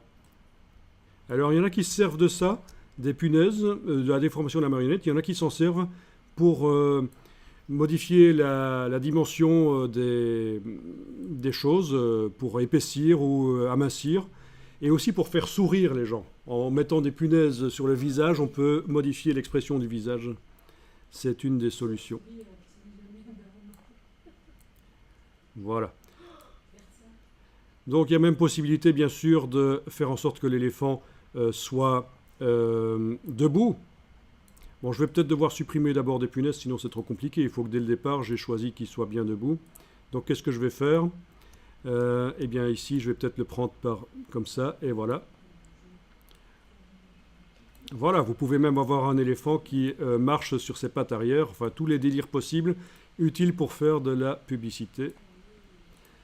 On peut aller encore plus loin si, avant de faire ça, on détache les pattes du corps. Par exemple, ça va donner plus de possibilités. Vous allez pouvoir envoyer une patte sur un calque, avoir plusieurs calques qui créent l'éléphant. Là, on est avec un seul calque et bon, on sait faire des choses, mais pas énormément encore. Mais on peut faire encore plus si on sort les pattes de ce calque-là et on les envoie sur un autre calque. On peut également aller chercher des éléments qui viennent d'autres éléphants, d'autres photographies d'éléphants et aller modifier. Donc ça permet, on peut aussi mixer, bien sûr, de manière invisible. On aura l'impression qu'on a un éléphant, mais en fait il sera composé de parties qui viennent d'autres éléphants. C'est pas interdit d'aller faire un peu de trucage comme ça. Ok, donc ça c'est la marionnette. Ok, passez pas trop de temps à faire ça parce qu'on va de toute façon devoir recommencer. Alors vous allez valider la marionnette avec le petit V et l'éléphant va se mettre comme vous l'avez choisi. Alors le problème ici, c'est que tous les petits coins que j'ai été mettre, les punaises là, ce qu'ils appellent les coins dans Photoshop, ben, ils sont plus là en fait, ils ont disparu, le filet a disparu. Si je veux remodifier, je retourne dans édition des formations de la marionnette, mais je ne retrouve pas les punaises, elles sont plus là. D'accord? Donc c'est pas la meilleure méthode celle qu'on a faite. On va faire la même chose mais en mieux. Je vais vous demander de... Si vous êtes retourné dans la marionnette, vous sortez de la marionnette avec la touche Escape ou le petit panneau sens interdit, là, l'icône. Et on va aller en arrière. Faites CTRL-ALT-Z. Commande ALT-Z sur le Mac. CMD-ALT, que vous gardez enfoncé, et vous enfoncez la touche Z, ça permet d'aller en arrière. C'est ce qui correspond à édition, aller vers l'arrière. Oui, vous avez aussi, pour aller en arrière et en avant, vous avez aussi la palette historique, menu fenêtre historique. C'est une palette qui vous montre toutes les étapes. Menu fenêtre historique, je la détache et je l'agrandis. Vous voyez, ça c'est toutes les étapes qu'on a faites. Les 50 dernières étapes en tout cas. Et là aussi, vous avez la possibilité de réenclencher la marionnette ou de revenir en arrière. Donc plus vous allez vers le haut, plus c'est quelque chose qui est ancien en fait. Hein. Et plus vous allez vers le bas, plus c'est nouveau. Ok, donc d'une manière ou d'une autre, j'annule la déformation par marionnette. Parce qu'on va faire mieux. On va faire une déformation par marionnette, mais on va faire en sorte que on puisse retrouver les punaises qu'on a mises. Et pour faire ça, il faut convertir le calque en une espèce de super calque. C'est ce qu'on appelle un calque d'objet dynamique. Alors dynamique en infographie, ça veut dire modifiable. Quand on parle de quelque chose qui est dynamique, qu'on soit dans Illustrator ou Photoshop, ça veut dire que une fois qu'on a modifié, mais on peut venir remodifier. Et pour faire transformer le calque en objet dynamique, d'abord, est-ce que vous avez bien annulé la marionnette? Vous avez votre éléphant normal? Oui. Bon, vous avez fait un clic droit, avec la souris, un clic droit, à droite du nom du calque. Et là, vous avez l'option convertir en objet dynamique.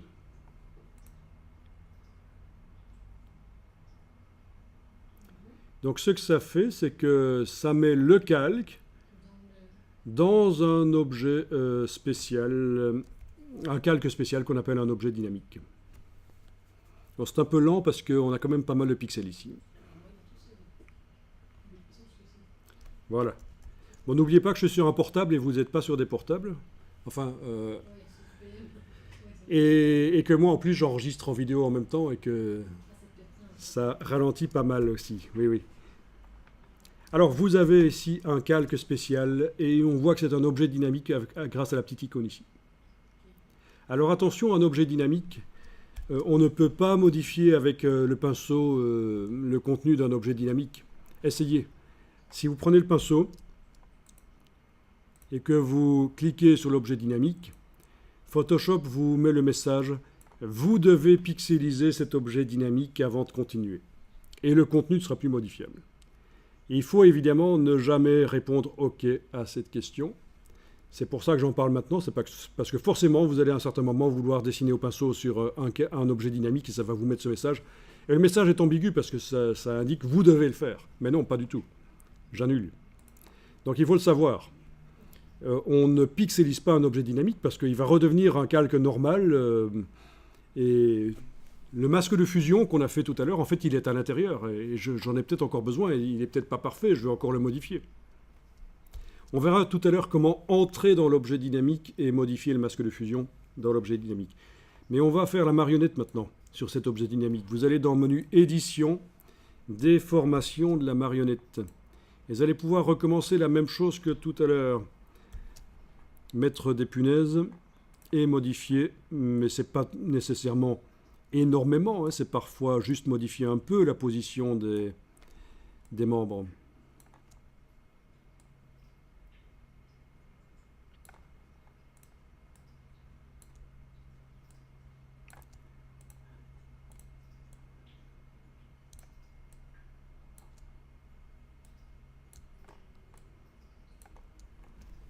Voilà. Là, j'ai modifié un tout petit peu la position des membres. J'ai un éléphant, on a l'impression qu'il se cabre un peu. Il me semble qu'il a la patte fort longue. Hein. Voilà, ça sera mieux comme ça, peut-être. Bon, c'est peut-être ce que je veux, quoi. Peut-être éventuellement le faire un peu plus... Oui, non, même pas. Ok, et je valide avec le petit V. Et donc, on a l'impression qu'on a la même chose que tout à l'heure. On a fait une marionnette. Sauf que regardez ce qui se passe maintenant. Dans la palette des calques, la marionnette apparaît. Vous avez la possibilité de la désactiver avec le petit œil. La réactiver. Vous avez la possibilité ou encore de la modifier en double-cliquant sur le nom déformation de la marionnette, là. Ça réouvre l'édition de marionnette, la modification de la marionnette, et vous pouvez aller modifier. Les punaises que vous avez faites sont toujours là. Donc c'est une marionnette dynamique. En fait, tous les filtres, y compris déformation de la marionnette, quand on les met sur un objet dynamique, ils restent modifiables. Il faut le savoir que tous les filtres de la palette des filtres, si on les met sur un objet dynamique, ils apparaissent dans la palette des calques qui restent modifiables.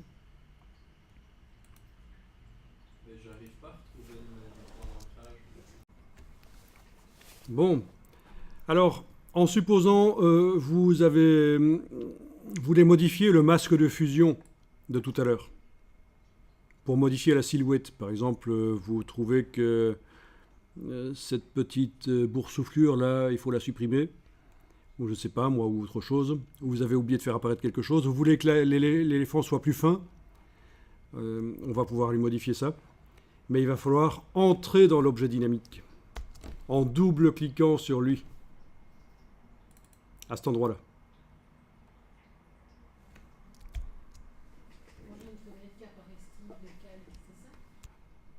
Alors, vous avez une boîte qui apparaît. Ça peut prendre du temps parce qu'ici, le contenu était quand même assez costaud. Et on vous met une phrase assez incompréhensible. Bon, cliquez sur OK.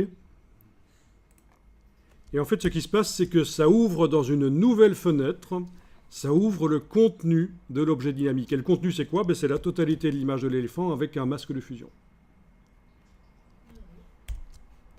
Vous avez l'autre fenêtre qui est toujours là, en fait. Dans le bas du menu fenêtre, vous avez possibilité de retourner sur l'image du désert, en fait.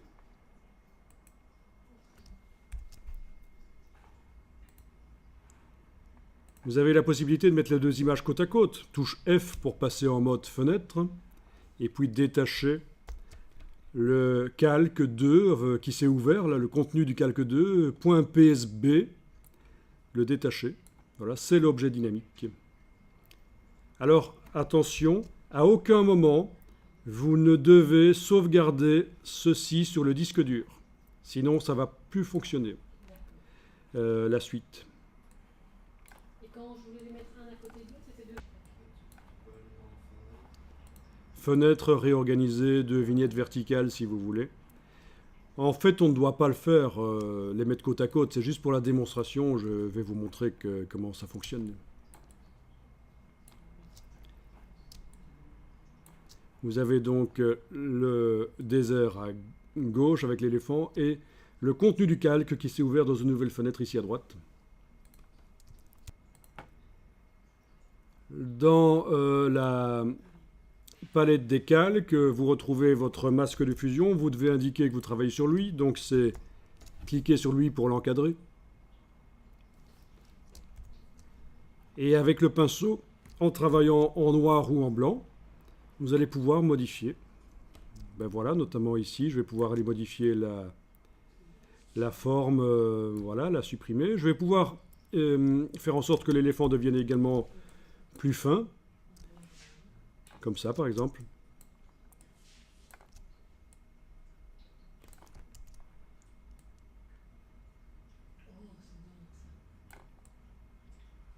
Voilà.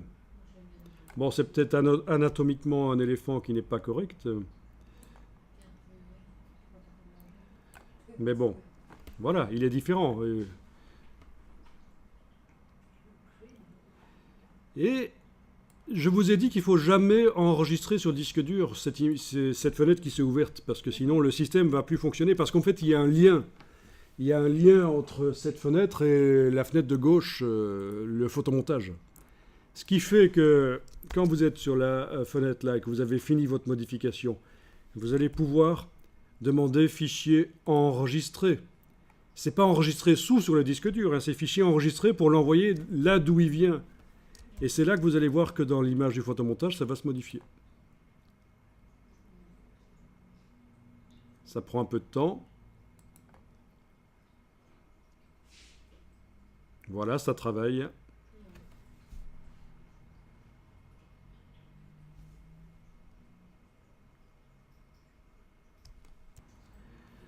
Voilà, mise à jour des objets dynamiques est apparue. Et voilà, c'est à jour. J'ai donc un éléphant à gauche là avec un dos moins bombé et la petite morceau de peau là qui pendait a disparu. Donc voilà, on modifie le contenu de l'objet dynamique. Parfois, quand on fait des modifications assez énormes et qu'on a mis une marionnette dessus, la marionnette ne marche plus. Il faut parfois la jeter à ce moment-là, à la corbeille de la palette des calques et en remettre une nouvelle. Mais bon, ici, la modification n'était pas énorme et donc apparemment, ça marche, ça a tenu le coup. Vous voyez ce que je veux dire, hein? Si on modifie complètement la silhouette de l'éléphant, bien sûr, la marionnette qu'on a mise, elle ne va plus fonctionner, il faudra en remettre une nouvelle. Bon, une fois que vous n'avez plus besoin de modifier l'objet dynamique, vous allez fermer la fenêtre de l'objet dynamique, tout simplement avec sa petite croix rouge, sa petite boule rouge, là. Voilà. Et voilà. Donc, c'est modifier le contenu d'un objet dynamique.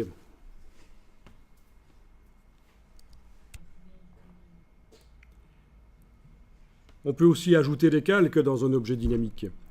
On va tester ça. On va réouvrir le contenu de l'objet dynamique et on va ajouter des calques. Donc, double-cliquer à nouveau sur le calque de l'objet dynamique. Voilà, on pourrait ajouter un nouveau calque en cliquant sur le bloc de feuilles, mais on peut aussi aller chercher des éléments. Par exemple, je vais aller chercher sur le web des étoiles et aller les poser sur l'éléphant pour faire un éléphant de cirque, par exemple. Je sais pas moi, on va aller chercher ça, on va aller chercher sur le web dans Google une image d'étoile du domaine public. Donc bien sûr, je tape toujours en anglais parce que on trouve plus de résultats. Je pourrais faire les étoiles dans Illustrator aussi, oui, hein, on pourra tester si vous voulez, ça pourrait être quelque chose qu'on fait dans Illustrator. Bon, ben, il se trouve qu'il y a sur le web plein d'images d'étoiles du domaine public, donc je vais pouvoir utiliser ça. Des étoiles stylisées comme ça.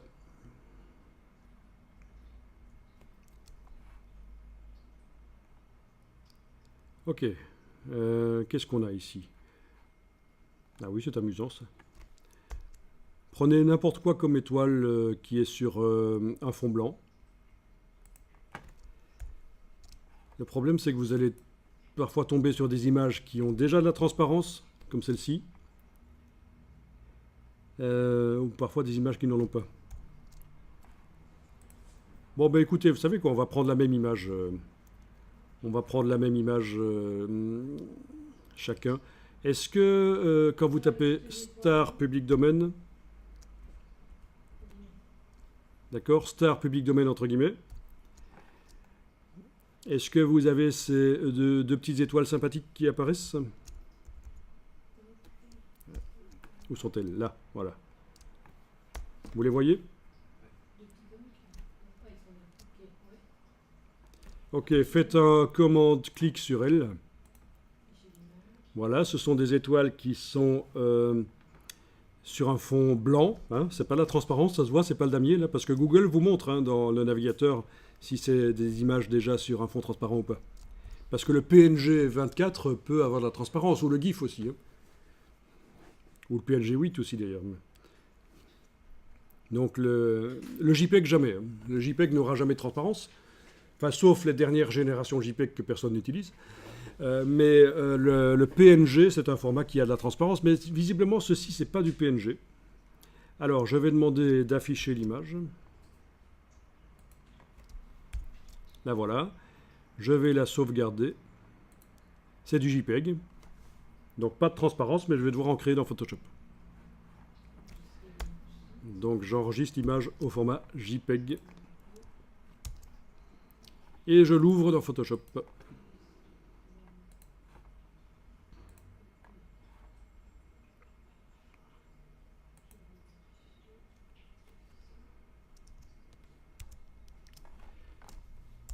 Donc j'ouvre les étoiles dans Photoshop et il se trouve qu'en fait elles sont enregistrées dans un format vidéo parce qu'il y a ce qu'on appelle les pixels carrés et les pixels rectangulaires. C'est un petit truc ici à aller décocher dans affichage. Il faut décocher la simulation correction du format des pixels. Mais chez vous, ça l'a pas fait en fait. Hein. Vous me dites que vos étoiles sont apparues correctes comme ça. Oui. Parfait.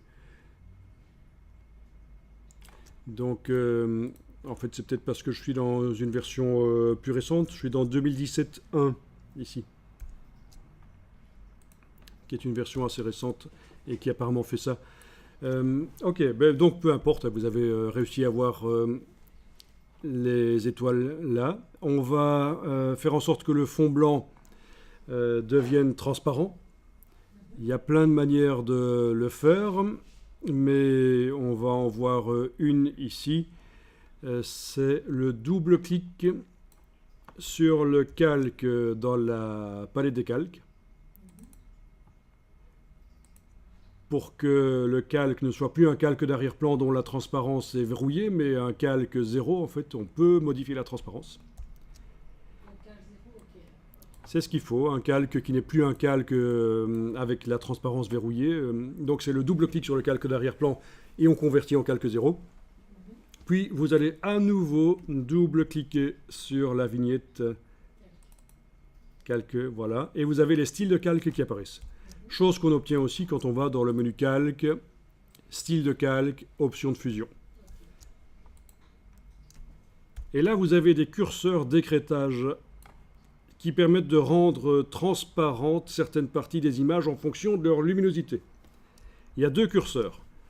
Il y a un curseur qui dit qu'on va prendre en compte les pixels de ce calque, et un autre curseur qui dit qu'on va prendre en compte les pixels du calque en dessous de celui-ci. Mais sauf qu'il n'y en a pas en dessous de celui-ci.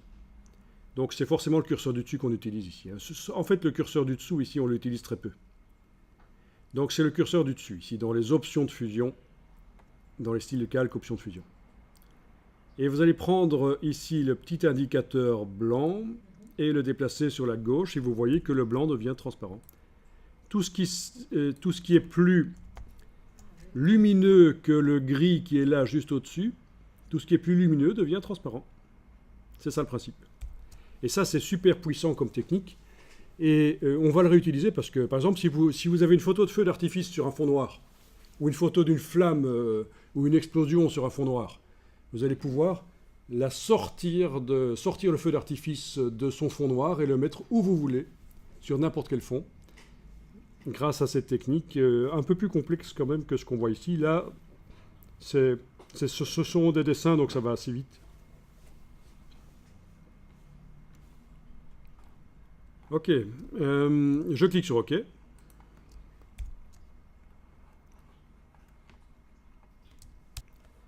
Puis je vais recadrer, c'est-à-dire que je vais prendre l'outil de recadrage parce qu'il n'y a qu'une des étoiles qui m'intéresse. Je prends l'outil de recadrage. Et là, vous avez des poignées qui apparaissent et vous allez pouvoir englober l'étoile qui vous intéresse.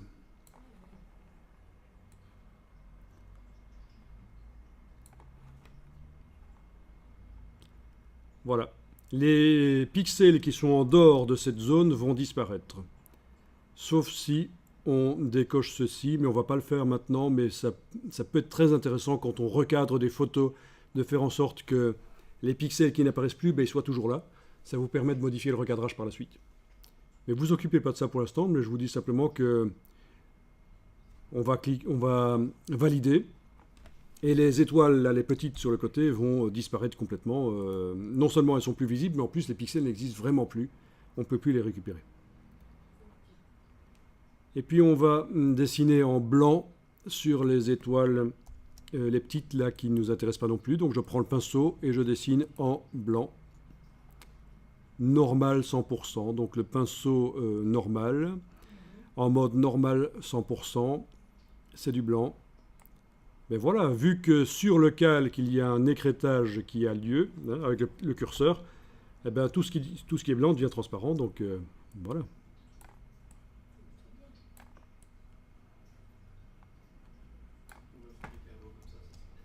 ce serait bien. Photoshop n'a pas encore montré ça. Alors, on va, je vais peut-être enregistrer cette image, fichier enregistré au format Photoshop, donc l'image de l'étoile au format Photoshop. Je suis obligé de l'enregistrer en format Photoshop. Je ne peux plus l'enregistrer en JPEG. Le JPEG ne peut pas avoir de transparence. Voilà. Donc j'ai enregistré mon étoile au format Photoshop. J'ai fait enregistrer sous, mais si j'avais fait enregistrer, ça reviendrait au même. Ça me proposerait enregistrer sous, parce que j'ai mis dans cette image des éléments CPSD. J'ai mis dans cette image des éléments qui ne peuvent pas être mis dans un JPEG, donc Photoshop me force à enregistrer au format Photoshop. Et alors je vais déplacer avec l'outil de déplacement cette étoile, je vais la déplacer vers l'éléphant qui est là ouvert. Vous voyez, le calque 2.psb, vous l'avez. Donc vous allez créer un calque dans un objet dynamique en fait. Voilà.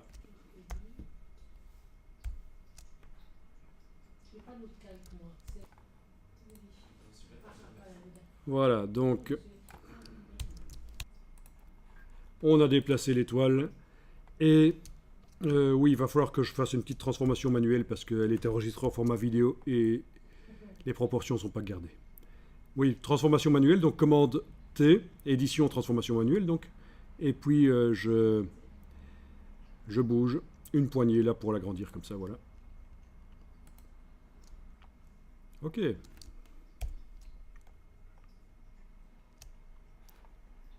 J'ai toujours la possibilité, ben voilà, je suis dans l'objet dynamique, calque2.psb, j'ai créé un calque, avec de l'écrêtage, je peux encore double-cliquer pour aller modifier la position du curseur s'il faut. Voilà.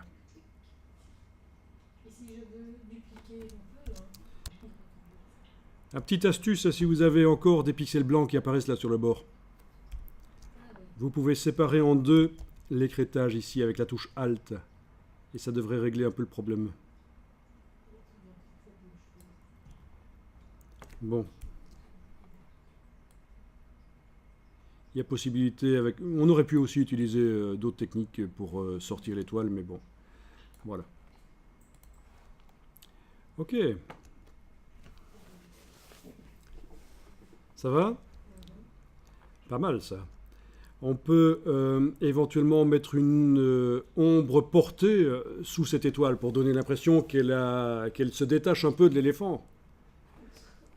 Ben oui. Sur le calque là, on va mettre menu calque, style de calque, option de fusion, ou alors double-cliquer comme on a fait. Voilà. Sur le calque, sur la droite là. Et parmi tous les styles de calque, ben, vous avez l'ombre portée que vous pouvez enclencher. D'accord? Et là, vous avez des curseurs pour régler l'ombre portée. Est-ce que ça marche chez vous? Tu peux juste me répéter, s'il te plaît, pour aller là-dedans. Avec la première vague. Donc, je répète, j'ai l'étoile qui est là, Oui. sur un calque. Je double-clique, ça me ramène sur les options de fusion. Mais les options de fusion, ce n'est qu'une partie des styles de calque. Je vais maintenant, en plus d'avoir des options de fusion, donc des blancs qui sont rendus transparents, je vais enclencher l'ombre portée et régler l'opacité de l'ombre, la distance, la taille, etc. Mais alors vous voyez qu'on a un problème. C'est que normalement, l'ombre devrait se mettre sous l'étoile. Et ça se met en fait sous l'image de l'étoile. Vous comprenez? C'est parce qu'en fait, il faut savoir que l'effet spécial ombre portée ne voit pas que il y a des pixels qui ont été rendus transparents. Donc cliquez sur annuler, je vais vous montrer la super astuce. N'appliquez pas l'ombre portée. On va faire ceci. On va faire en sorte que les pixels qui sont rendus invisibles par l'écrêtage, là, eh bien, ils soient réellement effacés. Et là, l'ombre portée fonctionnera. Parce qu'actuellement, ce que j'ai, c'est une image d'étoile sur un fond blanc, comme ça, voilà, vous voyez. Et il se trouve que par les styles de calque, j'ai rendu invisible le blanc. Mais il faut qu'il soit plus qu'invisible, il faut qu'il disparaisse les pixels blancs, pour que je puisse mettre mon ombre portée sous la forme de l'étoile. Eh bien, l'astuce, c'est ceci. Au-dessus du calque de l'étoile, vous allez créer un nouveau calque en cliquant sur cette icône de bloc de feuilles. Ce nouveau calque, il est vide. Mais on va demander de le fusionner avec le calque qui est en dessous de lui. On va fusionner les deux calques, en fait. Et pour faire ça, on fait menu calque, fusionner avec le calque inférieur. Donc le calque qui est en dessous de lui. Voilà, le calque vide que j'ai créé est fusionné avec le calque qui était juste en dessous de lui, c'est l'étoile. Résultat, les pixels qui étaient écrêtés ont réellement été effacés. Et quand je double-clique maintenant pour mettre mon ombre portée, ça se met sous l'étoile correctement. Donc vous avez vu comment rendre les pixels blancs invisibles, mais vous avez vu aussi comment les effacer. Pas mal ça, hein? Les possibilités. Oui, on peut aussi ajouter du biseau, mais on ne va pas le faire ici. Ça va compliquer les choses. Voilà.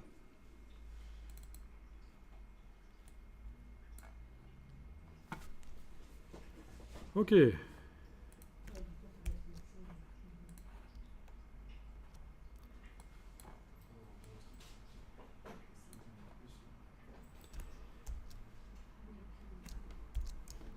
Ah tiens, sur l'éléphant, la lumière vient d'en haut à droite en fait, hein. Vous voyez l'ombre sous l'oreille. Donc j'aurais peut-être intérêt à faire en sorte que l'angle de l'ombre portée reflète ça. Vous avez ici les effets spéciaux qui apparaissent sur le calque. Donc, hein. On peut double-cliquer sur le mot ombre portée, ça réouvre en fait, hein, et on peut modifier l'angle. Voilà. On peut modifier l'angle de l'ombre pour que ça corresponde plus à la réalité. Bien sûr, cette étoile, on peut aussi l'agrandir. Commande T. Commande T, donc édition, transformation manuelle. Avec Alt et majuscule, je prends le poignet du coin, je peux agrandir l'étoile. Voilà. Et alors on me demandait, tu me demandais si on pouvait la dupliquer. Mais bien sûr, hein, comme dans tout logiciel Adobe, quand on déplace un objet en enfonçant la touche Alt, donc une fois que j'ai validé la transformation manuelle, hein, quand on déplace un objet en enfonçant la touche Alt, ben ça le duplique. Et voilà, ça fait un deuxième calque. Donc je valide et puis tu... Voilà. Et alors pour que ce soit moins monotone, bien sûr, ce deuxième objet, ce deuxième calque qui est activé, je vais à nouveau faire commande T, je vais pouvoir le tourner. Ah ben oui, parce que quand on met le pointeur en dehors du cadre de transformation manuelle, ça permet de tourner. Je peux aussi modifier la dimension. Poignée du coin avec Alt majuscule. Voilà. Valider. À nouveau dupliquer. Transformation manuelle, etc. Voilà. Et pour le tourner, t'as fait comment? Donc pour tourner, c'est une transformation manuelle, commande T. Oui. Je mets le pointeur en dehors du cadre, j'ai la flèche qui tourne. D'accord.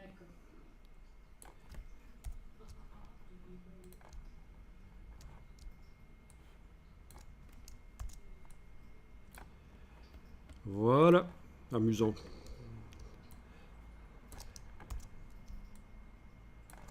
Ce qui est intéressant, c'est que ce sont des calques. À tout moment, je vais pouvoir venir en supprimer un, c'est pas un problème, hein.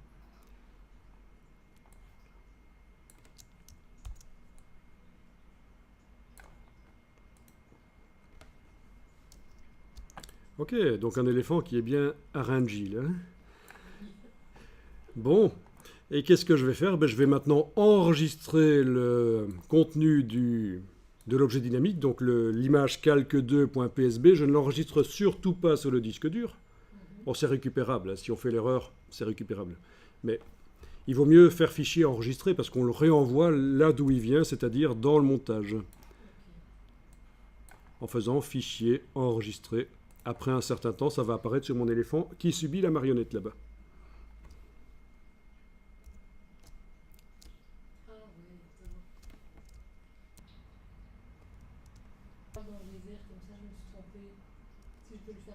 Donc voilà, je ferme l'image calque2.psb et je peux enregistrer le photomontage, oui. Non, je peux l'appeler. Et je suis pas obligé de l'enregistrer sous un nouveau nom parce qu'en fait tout ce que j'ai fait c'est sur des calques séparés. En fait ce qu'on fait ici c'est ce qu'on appelle du non destructif. Et c'est ce qu'il faut absolument faire dans les logiciels. Il faut faire en sorte que quand j'amène un élément, quand je modifie, ben, je puisse revenir en arrière. C'est du non destructif. Vous avez vu que les étoiles se déforment avec la marionnette? Elles sont toujours au même endroit sur l'éléphant mais elles se déforment, hein, suivant les déformations que j'ai mises sur les pattes. C'est pas mal ça.